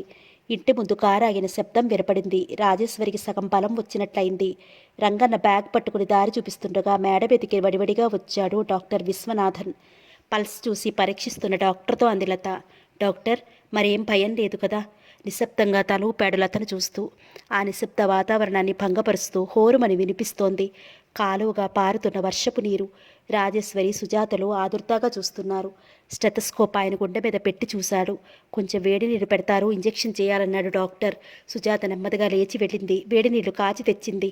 సిరంజీ బ్యాగులో నుంచి తీసి దానిలోకి మందెక్కిస్తూ, ఆయన చాలా వీక్గా ఉన్నారు, బ్లడ్ ప్రెషర్ కూడా చాలా ఎక్కువగా ఉంది, మళ్ళీ ఇలాంటి పరిస్థితి వస్తే చాలా ప్రమాదం అంటుండగానే కరెంటు పోయింది. ఇప్పుడే కరెంటు పోవాలా అనుకుంది లత. రంగన్న పెట్రోమాక్స్ లైట్ వెలిగించుకొచ్చాడు. ఆ లైట్ వెలుగులోనే ఇంజెక్షన్ చేసి ఏదో టాబ్లెట్స్ రాసిచ్చాడు డాక్టర్. కరెంటు వచ్చింది. మళ్ళీ రేపు వస్తాను అంటూ లేచాడు డాక్టర్ విశ్వనాథన్. మౌనంగా గుమ్మం దాకా వచ్చింది లత. లత, మీ నాన్నగారి పరిస్థితి బాగాలేదమ్మా, మానసికంగా చాలా బాధపడుతున్నారు. ఆ బాధ పరిచిపోతే గానీ మళ్ళీ మామూలు మనిషి కాలేరు. అలాగే డాక్టర్, మళ్ళీ రాత్రి ఒకసారి వచ్చి నాన్నగారిని చూసెళ్తారా? అక్కర్లేదమ్మా, ఇంజెక్షన్ చేశాను కదా, ఇక హాయిగా నిద్రపోతారు. మధ్యలో 2 సార్లు గ్లూకోజ్ నీళ్ళు ఇవ్వండి, నేను మళ్ళీ మార్నింగ్ వస్తానంటూ వెళ్ళిపోయాడు. ఏమన్నారమ్మా డాక్టర్ గారు? అడిగింది రాజేశ్వరి లోపలికి వస్తున్న లతను. పర్వాలేదటమ్మా, మళ్ళీ రేపొద్దున వస్తారుట. భారంగా నిట్టూచింది రాజేశ్వరి. సుజాత పిల్లలకు భోజనం పెట్టింది. లత, రాజేశ్వరి దిగులుగా మంచం వద్దే కూర్చున్నారు. వర్షం తగ్గినా ఈదురుగాలి మాత్రం తగ్గలేదు. First show విడిచినట్టున్నారు. టిక్కుటిక్కుమంటున్న గడియారం నిశ్శబ్దాన్ని భంగపరుస్తూ 10 గంటలు కొట్టింది. సుజాత పైకి వచ్చింది. అత్తయ్య, 10 అవుతోంది, మీరు కాస్త లేచి ఎంగిలి పడండి, మామగారి దగ్గర లత ఉంటుంది అంది నెమ్మదిగా. వద్దమ్మా, నాకు ఆకలిగా లేదు, పొద్దున కూడా సరిగ్గా భోంచేయలేదు మీరు, పోనీ పాలైనా తాగండి, తీసుకొస్తాను. లత, నువ్వు రామ్మా అంది లత వైపు తిరిగి సుజాత. నువ్వు వెళ్ళమ్మా, నేనుంటాలే నాన్నగారి దగ్గర అంది రాజేశ్వరి. నాకు కూడా ఆకలి లేదమ్మా అంది లత. లత, వెళ్ళమ్మా, నువ్వు వెళ్ళిపోతారా సుజాత కూడా భోంచేయదు, బలవంతం చేసింది రాజేశ్వరి. నెమ్మదిగా లేచి వెళ్ళిపోయింది లత. సహించకపోయినా ఏదో 4 మెతుకులు తిని భోజనం అయిందనిపించింది. మళ్ళీ తండ్రి గదిలోకి వచ్చింది. వంటింటి పనంతా ముగించుకుని పిల్లల్ని పడుకోబెట్టి వచ్చింది సుజాత. రెండో ఆట కూడా విడిచినట్లున్నారు. కరెంటు తక్కువగా ఉండటం వల్ల వీధి లైట్లు మసగ్గా వెలుగుతున్నాయి. గోడ గడియారం 1 గంట కొట్టింది. రామనాథం గారు నెమ్మదిగా మూలిగారు. లత గ్లూకోజ్ నీళ్లు నెమ్మదిగా చెంచాతో ఆయన నోట్లో పోసి తాగించింది. ఆ రాత్రంతా ఎవ్వరూ నిద్రపోలేదు. తెలతెలవారుతుండగా చిన్నగా కునుకు పట్టింది రాజేశ్వరికి. అలాగే కుర్చీలో కూర్చుని నిద్రపోయింది. మానవ దేహం ఎంతో విచిత్రమైనది. మనసు బాధతో ఎంత విలవిలలాడిపోతున్నా నోటికింత ముద్ద, కంటికింత కునుకు కోరుకుంటుంది. అదే సృష్టి వైచిత్రం. ప్రాణం నిలుపుకోవడం కోసమైనా కాస్త గంజి తాగాలి కదా. ఆకలి మూలానే మానవునిలో స్వార్థం జనిస్తుంది. నిద్ర, ఆకళ్లే లేకపోతే మనం దేవతలమైపోతానన్న భయంతో వీటిని సృష్టించాడేమో సృష్టికర్త. ఆకలి, ఆశ, కోరిక అనే ఈ 3 ఒకదాన్నొకటి విచిత్రంగా పెనవేసుకుపోయాయి. ఆకలితోనే బ్రతకాలనే ఆశ జీవిలో జనిస్తుంది. బ్రతకాలనే వాంఛలోనే కోరికలు, స్వార్థం ముడివేసుకుపోయాయి. కోరికలే లేకపోతే మనిషికి మనుగడ మీద మమతే ఉంటుంది. కానీ కాబోలు దేవుడు వాటన్నిటినీ రంగరించి మనిషిగా తయారు చేశాడు. తెలతెలవారుతుండగా రామనాథం గారు కళ్ళు విప్పారు. నాన్న, కాఫీ తాగుతారా అంటూ ఫ్లాస్క్లోని కాఫీ కప్పులోకి వంచి తండ్రి చేత నెమ్మదిగా తాగించింది. 7 గంటలకు రేడియోలో వార్తలు వస్తుండగా డాక్టర్ వచ్చి రామనాథం గారిని పరీక్ష చేసి వెళ్లారు. లత తండ్రి గదిలోనే ఉంటూ టైం ప్రకారం మందులిస్తోంది. అలాగే 2 రోజులు గడిచాయి. రామనాథం గారి పరిస్థితి కొంచెం మెరుగ్గా ఉంది. నెమ్మదిగా మాట్లాడగలుగుతున్నారు. ఒకరోజు రాత్రి నిద్రలో 2 సార్లు వసంత, సుమతి అంటూ కలవరించారు. ఏం నాన్న, వసంతను చూడాలనుందా, పిలిపించనా? పొద్దున్నే అడిగింది లత. రామనాథం గారు బరువుగా నెట్టొచ్చి లత వైపు చూసి కన్నీరు కార్చారు. మీరు అనవసరంగా బాధపడుతున్నారు. చూడండి నాన్న, సుమతి మనం గర్వపడే పని చేసింది. నిరంతరం క్షతగాత్రులైన సైనికుల సేవలోనే తన జీవితం అంకితం చేసింది. అలాంటి ధైర్యం, త్యాగం అందరికీ ఉండొద్దు. తండ్రిని ఊరడించింది లత. మీరు పడుకోండి నాన్న. పడుకోక చేసేదేముందమ్మా. వసంతను చూసి 6 నెలలవుతోంది. అది ఎలా ఉందో ఏమో, చిన్నగా గొణుక్కున్నారు. నాన్న, వసంతను రమ్మని ఈరోజే ఉత్తరం రాస్తాను, మీరు విశ్రాంతి తీసుకోండి అంది లత. బ్రెడ్డును పాలల్లో అద్ది తండ్రికి తినిపించింది. తండ్రి పక్క మీద దుప్పటి తలగడ సత్తి కిందకు వెళ్ళింది. తల్లికి ఈ విషయం తెలియచేద్దామని. రెక్కలొచ్చాక పిట్టలు ఎగిరిపోయినట్లు వయసొచ్చాక ఎవరి ప్రమేయం లేకునే తన భవిష్యత్తు చూసుకునే పిల్లలు నేటి సమాజంలో కూగొల్లలు. నైతిక పతనంతో దిగజారిపోయి బంధాలు తెంపుకుని పరుగులు తీసిన పిల్లల కోసం పరితపిచ్చే కన్న తల్లిదండ్రుల హృదయపు కోత వెళ్ళిపోయిన పిల్లలకి ఎలా తెలుస్తుంది? అనారోగ్యంతో బాధపడుతున్న రామనాథం గారికి మతాంతర వివాహం చేసుకు వెళ్ళిపోయిన వసంతను చూడాలని మనసు పోయింది. రఫీ వసంతలు యవ్వనపు పొంగులో ఏమేమో అనుకున్నారు కానీ తీరా కాపురం చేసేటప్పుడు ఇద్దరికీ సమస్యలు ఎదురయ్యాయి. రఫీ పూర్వీకులు లక్నో నివాసులు మహమ్మదీయ మతాన్ని బాగా ఆకలింపు చేసుకున్నారు. వసంత శుద్ధ బ్రాహ్మణుల పిల్ల. ఆచార వ్యవహారాల్లో ఇద్దరికీ పేచీ వచ్చేది. తమ ఆచార వ్యవహారాలను తెలుసుకుని తనకు అనుగుణంగా నడుచుకోవటం లేదని రఫీ కోపం. తన ఆచార వ్యవహారాలు తమ అలవాట్లు తన మీద బలంగా రుద్దాలని రఫీ ప్రయత్నిస్తున్నాడని తన్ను సరిగ్గా అర్థం చేసుకోవటం లేదని వసంత కోపం.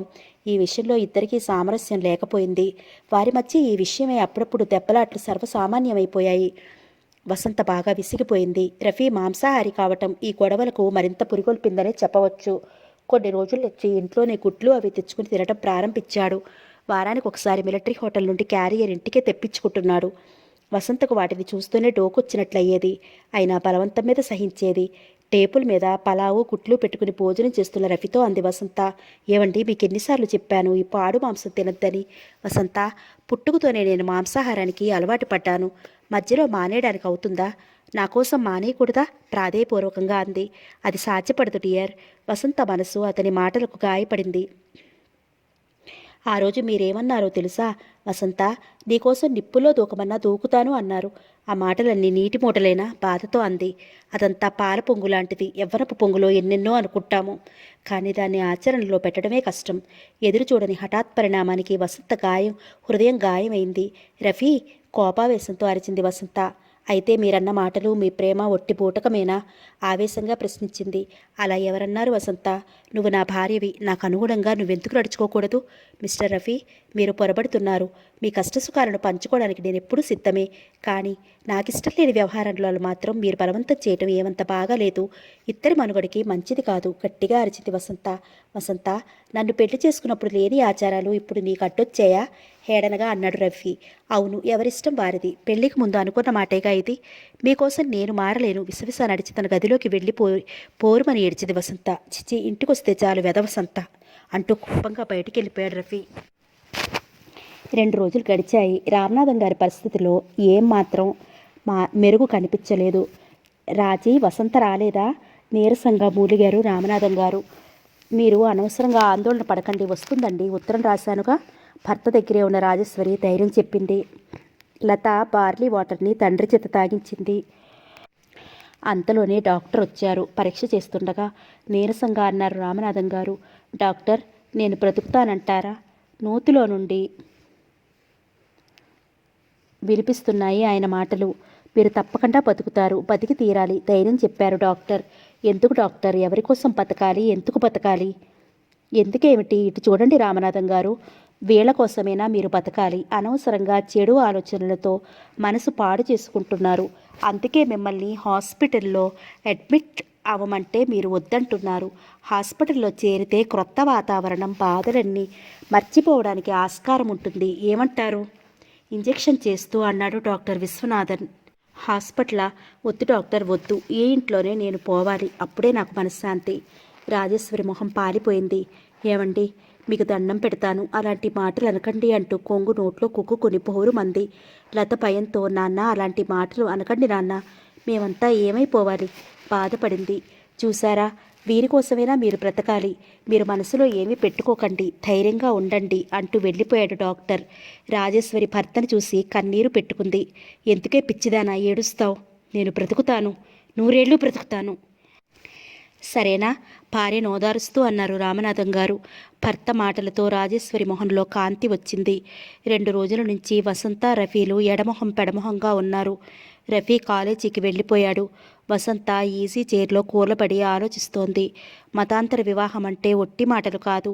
ఒకరి ఆచార వ్యవహారాలు మరొకరు క్షుణ్ణంగా తెలుసుకుని దానికి అనుగుణంగా నడుచుకోవాలి. అప్పుడే జీవితం సాఫీగా సాగిపోతుంది. ఎవరో అన్న మాటలు జ్ఞాపకం వచ్చింది. ప్రేమించి పెళ్లి చేసుకున్న రఫీతో తన జీవితం నందనవనంగా సాగిపోతుందని ఆశించింది తాను. కానీ విధి వక్రించి ముళ్లబాటలే పరిచింది. Mass proposes, man proposes, God disposes ఎక్కడో విన్న సామెత గుర్తుకొచ్చింది వసంతకి. ఎంతటి నగ్న సత్యం! మనిషి ఒకటి తలిస్తే భగవంతుడు వేరొకటి తలుస్తాడు అనుకుంది తనలో. ప్రేమకు కులమత భేదాలు అడ్డురావనుకుంటుంది.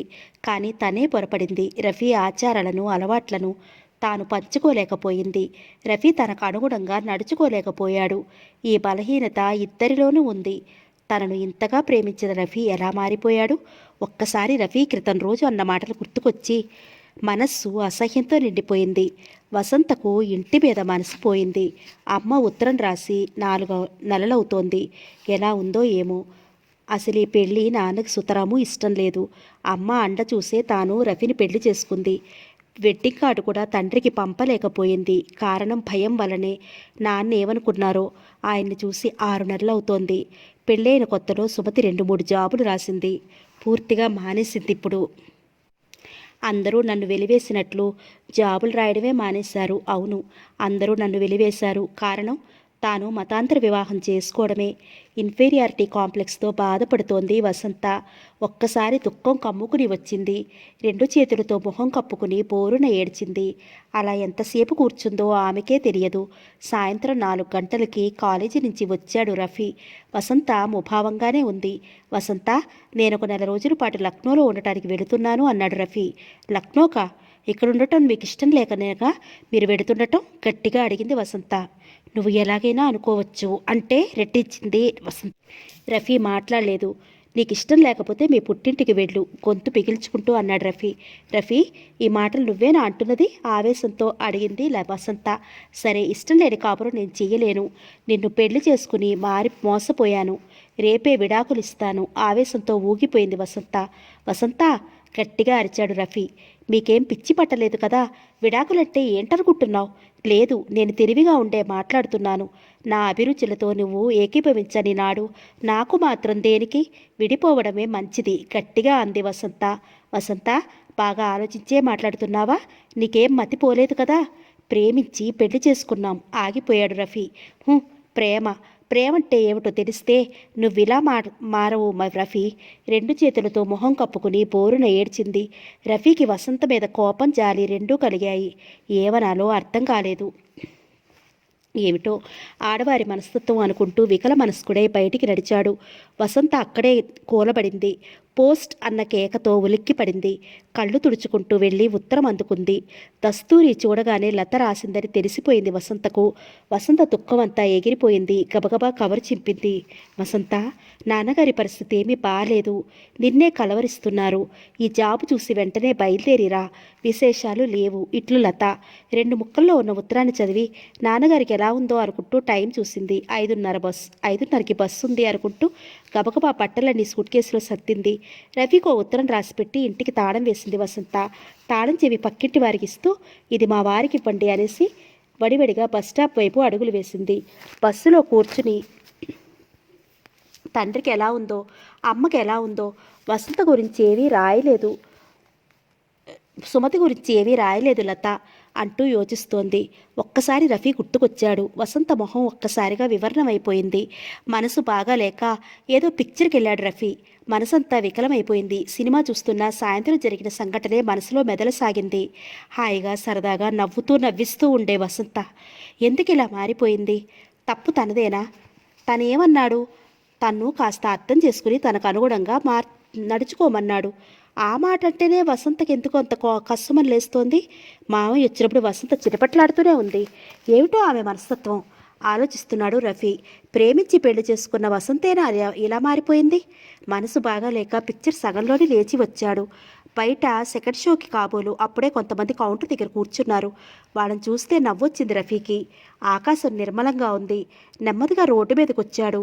రోడ్డు ప్రక్కగా ఉన్న మర్రి చెట్టు కింద కూర్చుని బీడీలు కాల్చుకుంటున్నారు 2-3 రిక్షా వాళ్ళు. పక్కనే కిళ్ళీ కొట్టు రాజన్ ఎవరితోనో గట్టిగా మాట్లాడుతున్నాడు. సిగరెట్ వెలిగించాడు. సాబ్, రిక్షా వాళ్ళలో ఒకడన్నాడు. అక్కర్లేదు. మళ్ళీ సంభాషణలో పడిపోయారు వాళ్ళు. రఫీ ఆలోచిస్తూ నడవసాగాడు. వసంత హిందూ స్త్రీ. మారాలంటే చాలా కాలం పడుతుంది.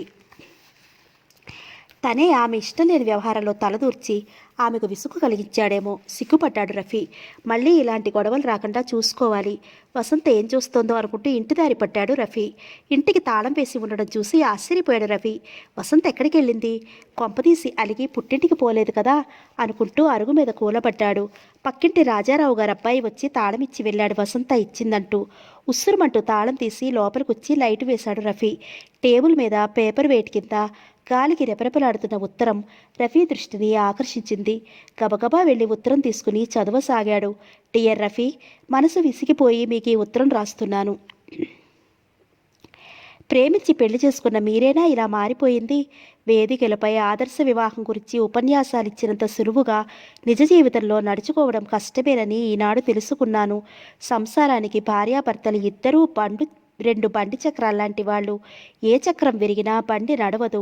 ఒకరి భావాలు మరొకరు క్షుణ్ణంగా అర్థం చేసుకుని నడుచుకుంటే కానీ జీవితం సుగమం అవదన్నమాట అక్షరాల నిజం. మీ అలవాట్లు, ఆచార వ్యవహారాలు నా మీద బలవంతంగా రుద్ది నన్ను మార్చాలని ప్రయత్నించారు మీరు. కానీ అవి మానసికంగా నాపై ఎంత దెబ్బతీస్తాయో మీరు ఊహించలేకపోయారు. రఫీ, కన్న తల్లిదండ్రులను ఎదిరించి మిమ్మల్ని పెళ్లి చేసుకున్నాను. మీ సాహచర్యంతో జీవితం పూలబాట చేసుకోవాలని కోరుకున్నాను. కానీ అది నా పాలిట ముళ్ళబాటే అయింది. నా బంగారు కలలన్నీ కరిగిపోయాయి. అడుగడుగునా సమస్యలే ఎదురయ్యాయి. అందరూ నన్ను వెలివేసినట్టు చూస్తున్నారు. సంఘంలో వేలెత్తి చూపబడ్డాను. బయటకు వస్తే చాలు అందరూ నన్ను వింతగా చూసేవారు. నన్ను గురించి ఏదో అనుకుంటున్నట్లుగా ఫీల్ అయ్యేదాన్ని. అసలే ఇన్ఫీరియారిటీ కాంప్లెక్స్తో బాధపడుతున్న నన్ను మీరు మాత్రం అర్థం చేసుకోబాగా మీ ప్రవర్తనతో నన్ను నొప్పించారు. రఫీ, ప్రేమంటే పాల పొంగు లాంటిదని మీ అభిప్రాయం. యవ్వనంలో సహజంగా కలిగే ఆకర్షణే ప్రేమని భ్రమిశాను. వాస్తవ జీవితంలోకి వచ్చాక జీవితం ఎంత కష్టమో అర్థమయ్యింది. సామరస్యం లేని జీవితం కంటకప్రాయమే అవుతుంది. నా ఆదర్శాలు, ఆశయాలు మంట కలిశాయి. మీకు నా ఉనికే కంటకప్రాయంగా మారినప్పుడు మీరు లక్నో దాకా వెళ్ళడం దేనికి? నేను ఆ మాత్రం గ్రహించలేని అవివేకిని కాదు. అందుకే మీకు దూరంగా వెళ్ళిపోతున్నాను. సెలవు, వసంత. ఉత్తరం శాంతం చదివి నిర్ఘాంతపోయాడు రఫీ. వసంత ఇంత సాహసం చేసిందా? ప్రేమించి పెళ్లి చేసుకున్న వసంత ఇలా చెప్పా చేయకుండా తెగతింపులు చేసుకుని వెళ్ళిపోయిందా? వసంత మీద బాగా కోపం వచ్చింది రఫీకి. ఒకవైపు అహం, అభిమానం అడ్డు వచ్చింది. వెళ్ళని, నేనే వెళ్ళి ప్రతిమాలుకుని పిలుస్తాననుకుంటుందేమో. అది ఎన్నటికీ జరగదు అనుకుంటూ కుర్చీలో కూలబడ్డాడు రఫీ. టేబుల్ మీద వసంత తను జంటగా తీయించుకున్న ఫోటోలో వసంత హేళనగా తనను చూసి నవ్వుతున్నట్లు అనిపించింది. కోపంతో దాన్ని విసిరి కొట్టాడు రఫీ. వసంత వెళ్ళిపోవటంతో ఇల్లంతా బోసిపోయింది. రఫీ తాను గడిపిన మధుర క్షణాలు గుర్తుకు తెచ్చుకుంటూ ఏదో పోగొట్టుకున్న వాడికి మళ్ళీ ఇల్లంతా పిచ్చిగా తిరిగాడు. ఆప్తులు దగ్గరున్నంత కాలం తెలియని విలువ వారు దూరమైనప్పుడే తెలుసుకోగలుగుతాడేమో మానవుడు. కారణం సంసారంలోని సమస్యలు, జంజాటాలేమో. నిండు మనసుతో అర్థం చేసుకున్న నాడు పశ్చాత్తాపంతో మళ్ళీ ఆదరించవచ్చును. అర్థం చేసుకున్నప్పుడు అహంభావంతో శాశ్వతంగా దూరం చేసుకుంటాడు. ఈ సమస్యలు మానవుని హృదయ వైశాల్యం మీద, మనోదౌర్బల్యం మీద ఆధారపడి ఉంటుంది. బస్ హైదరాబాద్ చేరే వేళకి రాత్రి 9 అయ్యింది. బస్సు దిగుతుంటే ట్యాక్సీ వాళ్ళు, రిక్షా వాళ్ళు చుట్టుమట్టారు. ట్యాక్సీ హోనాజీ, రిక్షా కావాలమ్మా అంటూ బస్ డిపో ప్రయాణికులతో సందడిగా ఉంది. ట్యాక్సీలో కూర్చుంటూ చిక్కడపల్లి టెంపుల్ అంది. ట్యాక్సీ రయ్యమంటూ దూసుకుపోయింది. తండ్రికి ఎలాగుందో ఏమిటో ఆయన్ని చూసి 6 నెలలవుతోంది. అమ్మేం చేస్తోందో ఒక్కొక్కరి గురించి ఆలోచిస్తోంది వసంత. విద్యుత్ దీపాలతో పట్టపగలులా ఉంది చుక్కడి పిల్ల. నెమ్మదిగా ఇంటి ముందు ఆపాడు టాక్సీ. 3 రూపాయ మా అన్నాడు డ్రైవర్ మీటర్ లెక్క వేసి చెప్తూ. వసంత మారు మాట్లాడకుండా హ్యాండ్ బ్యాగ్లో నుంచి 3 రూపాయలు తీసిచ్చింది. వెన్నెల రోజులు. వెన్నెల్లో వింతగా మెరుస్తోంది ఇల్లు. వసంత టైం చూసుకుంది. 10 కావస్తోంది. వసంతను చూసి పరిగెత్తుకుంటూ వచ్చి గేటు తీశాడు రంగన్న. జిమ్మీ కూడా వసంతను చూసి తోక ఆడించుకుంటూ పరిగెత్తుకొచ్చింది. జిమ్మీ తల ఆప్యాయంగా నిమిరింది వసంత. ఏం రంగన్న, బాగున్నావా అంటూ ఇంట్లోకి దారి తీసింది గబగబా. రాజేశ్వరి నెమ్మదిగా మేడమెట్లు దిగుతోంది. వసంతను చూసి ఒక్క ఉదుటిన ఆమె దగ్గరికి వచ్చింది. ఎప్పుడొచ్చావమ్మా? ఇప్పుడేనా రావటం? కుశల ప్రశ్నలు వేసింది. వసంత వచ్చిందా అంటూ హాల్లోకి వచ్చింది సుజాత. సుజాతని చూసి ఆశ్చర్యపోతూ, నువ్వెప్పుడొచ్చావు వదినా? అన్నయ్య కూడా వచ్చాడా? సూట్ కేసు కింద పెడుతూ ప్రశ్నించింది. వచ్చి 20 రోజులైందమ్మా, నెమ్మదిగా చెప్పింది రాజేశ్వరి. ఏమ్మా ఇలా అయిపోయావు? నాన్నగారెక్కడా? ఆయనకి ఎలా ఉంది? ప్రశ్నల వర్షం కురిపిస్తోంది వసంత. మేడ మీద ఉన్నారు వసంత అంటూ మంచినీళ్ళు తెచ్చిచ్చింది సుజాత. వసంత మంచినీళ్ళు తాగి నాన్నగారిని చూస్తానమ్మా అంటూ మేడ మీదకి దారి తీసింది. కొమ్మల్లో నిలబడిపోయిన వసంతను చూసి లత మొహం విరిసింది. రా వసంత, నాన్నగారు నిన్నే కలవరిస్తున్నారు. ఇప్పుడే పడుకున్నారు అంది లత. ఏమక్కా, నాన్నగారు ఇలా అయిపోయారు అంది చిక్కిపోయిన తండ్రిని చూస్తూ. రామనాథం గారు కళ్ళు విప్పి, ఎవరమ్మా వచ్చింది? నీరసంగా అడిగారు. వసంత వచ్చింది నాన్న, నెమ్మదిగా చెప్పింది లత. ఎక్కడా? నా తల్లి వచ్చిందా? వసంత, రామ్మ అంటూ లేవబోయారు. చిక్కి సగమైపోయిన తండ్రిని చూసి వసంతకు దుఃఖం ఆగలేదు. నాన్న అంటూ బావురు మంది. మీరిలా అయిపోవడానికి కారణం నేనే నాన్న. మన వంశానికి అప్రతిష్ఠ తెచ్చాను. ఈ నిర్భాగ్యురాల్ని క్షమించండి నాన్న అంటూ వలవలా ఏడ్చింది. రామనాథం గారు ఆమె తల నిమురుతూ, బాధపడకమ్మా, ఇదంతా స్వయంకృత అపరాధం. ఏం జరగాలనుందో అదే జరిగింది. సముదాయిస్తుండగా సుజాత పైకి వచ్చింది. వసంత, రామ్మ, భోంచేద్దు గాని మళ్ళీ మాట్లాడుకోవచ్చు. వసంత, వెళ్ళమ్మా, రేపు మాట్లాడుకుందాం. ఎప్పుడనగా తిన్నావు? నెమ్మదిగా అన్నారు రామనాథం గారు. వసంత బరువుగా కదిలి వెళ్ళింది. భోజనం చేస్తుండగా రాజేశ్వరి రఫీ కూర్చి ఏవేవో అడిగింది. వసంత ముక్తసరిగా జవాబిచ్చింది. ఏమిటమ్మా, సుమతి ఉన్న అలికిడి లేదు? సుమతి విషయం రాగానే రాజేశ్వరి కడుపులో దేవినట్టయింది. ఆమె కళ్ళల్లో నీళ్లు గిర్రుడు తిరిగాయి. ఏమిటమ్మా, ఏం జరిగింది? సుమతి బానే ఉంది కదా? ఆదుర్దాగా తల్లి మొహంలోకి చూసింది. సుజాత జరిగిన విషయాలన్నీ పూసుకుచ్చినట్లు చెప్పింది. అంతా విని వసంత బాధపడింది. భోజనం అయ్యాక లతతో చాలాసేపు అవి ఇవి మాట్లాడుతూ కూర్చుంది వసంత. పోయి పడుకోమ్మా, చాలా పొద్దుపోయింది అంది సుజాత వాళ్ళ దగ్గరికి వస్తూ. అవును వసు, పోయి పడుకో, రేపు మాట్లాడుకుందాం అంటూ లేచింది లత. వసంతకి ఏవేవో ఆలోచనలతో నిద్ర పట్టలేదు. ఒకవైపు రఫీ గొడవలు, ఇంకోవైపు సుమతి విషయం మనసును కలిసి వేస్తోంది. సుమతికి ఇంత మోసం చేస్తాడనుకోలేదు సీతాపతి. ఒక్కసారిగా పురుష జాతి మీద అసహ్యం పుట్టుకొచ్చింది వసంతకు. సీతాపతి మీద దావా వేసి కోర్టుకి ఇడిస్తే గానీ బుద్ధి రాదు అనుకుంది. చెల్లెలి జీవితం ఇలా అవుతుందనుకోలేదు. పాపం సుమతి ఎక్కడుందో. నాన్నగారు మరీ డీలా పడిపోయారు. అమ్మ జీవోత్సవంలా తయారైంది. ఈ ఇంటికేదో శని పట్టుకుంది. మతాంతర వివాహం చేసుకుని వెళ్ళిన తన గతి ఇలా అయింది. తన మూలనే నాన్నగారు ఇలా అయ్యారేమో.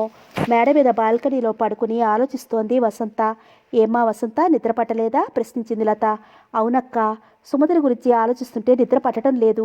సుమతి జీవితం ఇలా అవుతుందనుకోలేదక్క. సీతాపతిగాడి మీద కేసు పెట్టి కోర్టుకి ఇడ్చి పళ్ళు పటపటా కొరికింది. ఎందుకమ్మా కేసు పెట్టి ఏం లాభం? చెట్టంత మనిషే కనిపించకుండా పోయాక దేని చూసి కేసు పెట్టమంటావు? ఇంకా నవ్వులు పాలవుతాం. బరువుగా నిట్టొచ్చింది లత. అవునక్క, నువ్వు చెప్పింది నిజమే, నెమ్మదిగా అంది వసంత. పోనీ పెళ్లిలో అసలు విషయం జగన్నాథం గారికి తెలిసి క్షమాపణ కోరుకుని ఉంటే పెళ్లి జరిగేదేమో అక్క. లేదమ్మా, లాభం లేకపోయింది. గోపి ఎంతగానో ప్రతిమాలుకున్నాడట. చివరికి విసిగి వాళ్లతో కొట్లాట పెట్టుకున్నాడట. ఆ తర్వాత రోజునే సుమతి వెళ్ళిపోయింది. సుమతిని గురించి ఒక్కొక్క విషయమే లత చెబుతుంటే వసంతకు కళ్ళలో గెర్రున నీళ్లు తిరిగాయి. చూసావా వసంత, ఆడదొక్కసారి కాలు జారితే ఎలాంటి భయంకర పరిస్థితులు ఎదుర్కోవలసి వస్తుందో. ఈ సంఘం, సమాజం అంటే విసిగిపోయిన సుమతి తన జీవితాన్ని రోగల సేవకే అంకితం చేసింది. బరువుగా వస్తున్నాయి లత మాటలు. అవునక్క, ఈ విషయం తెలియని సుమతి జీవితం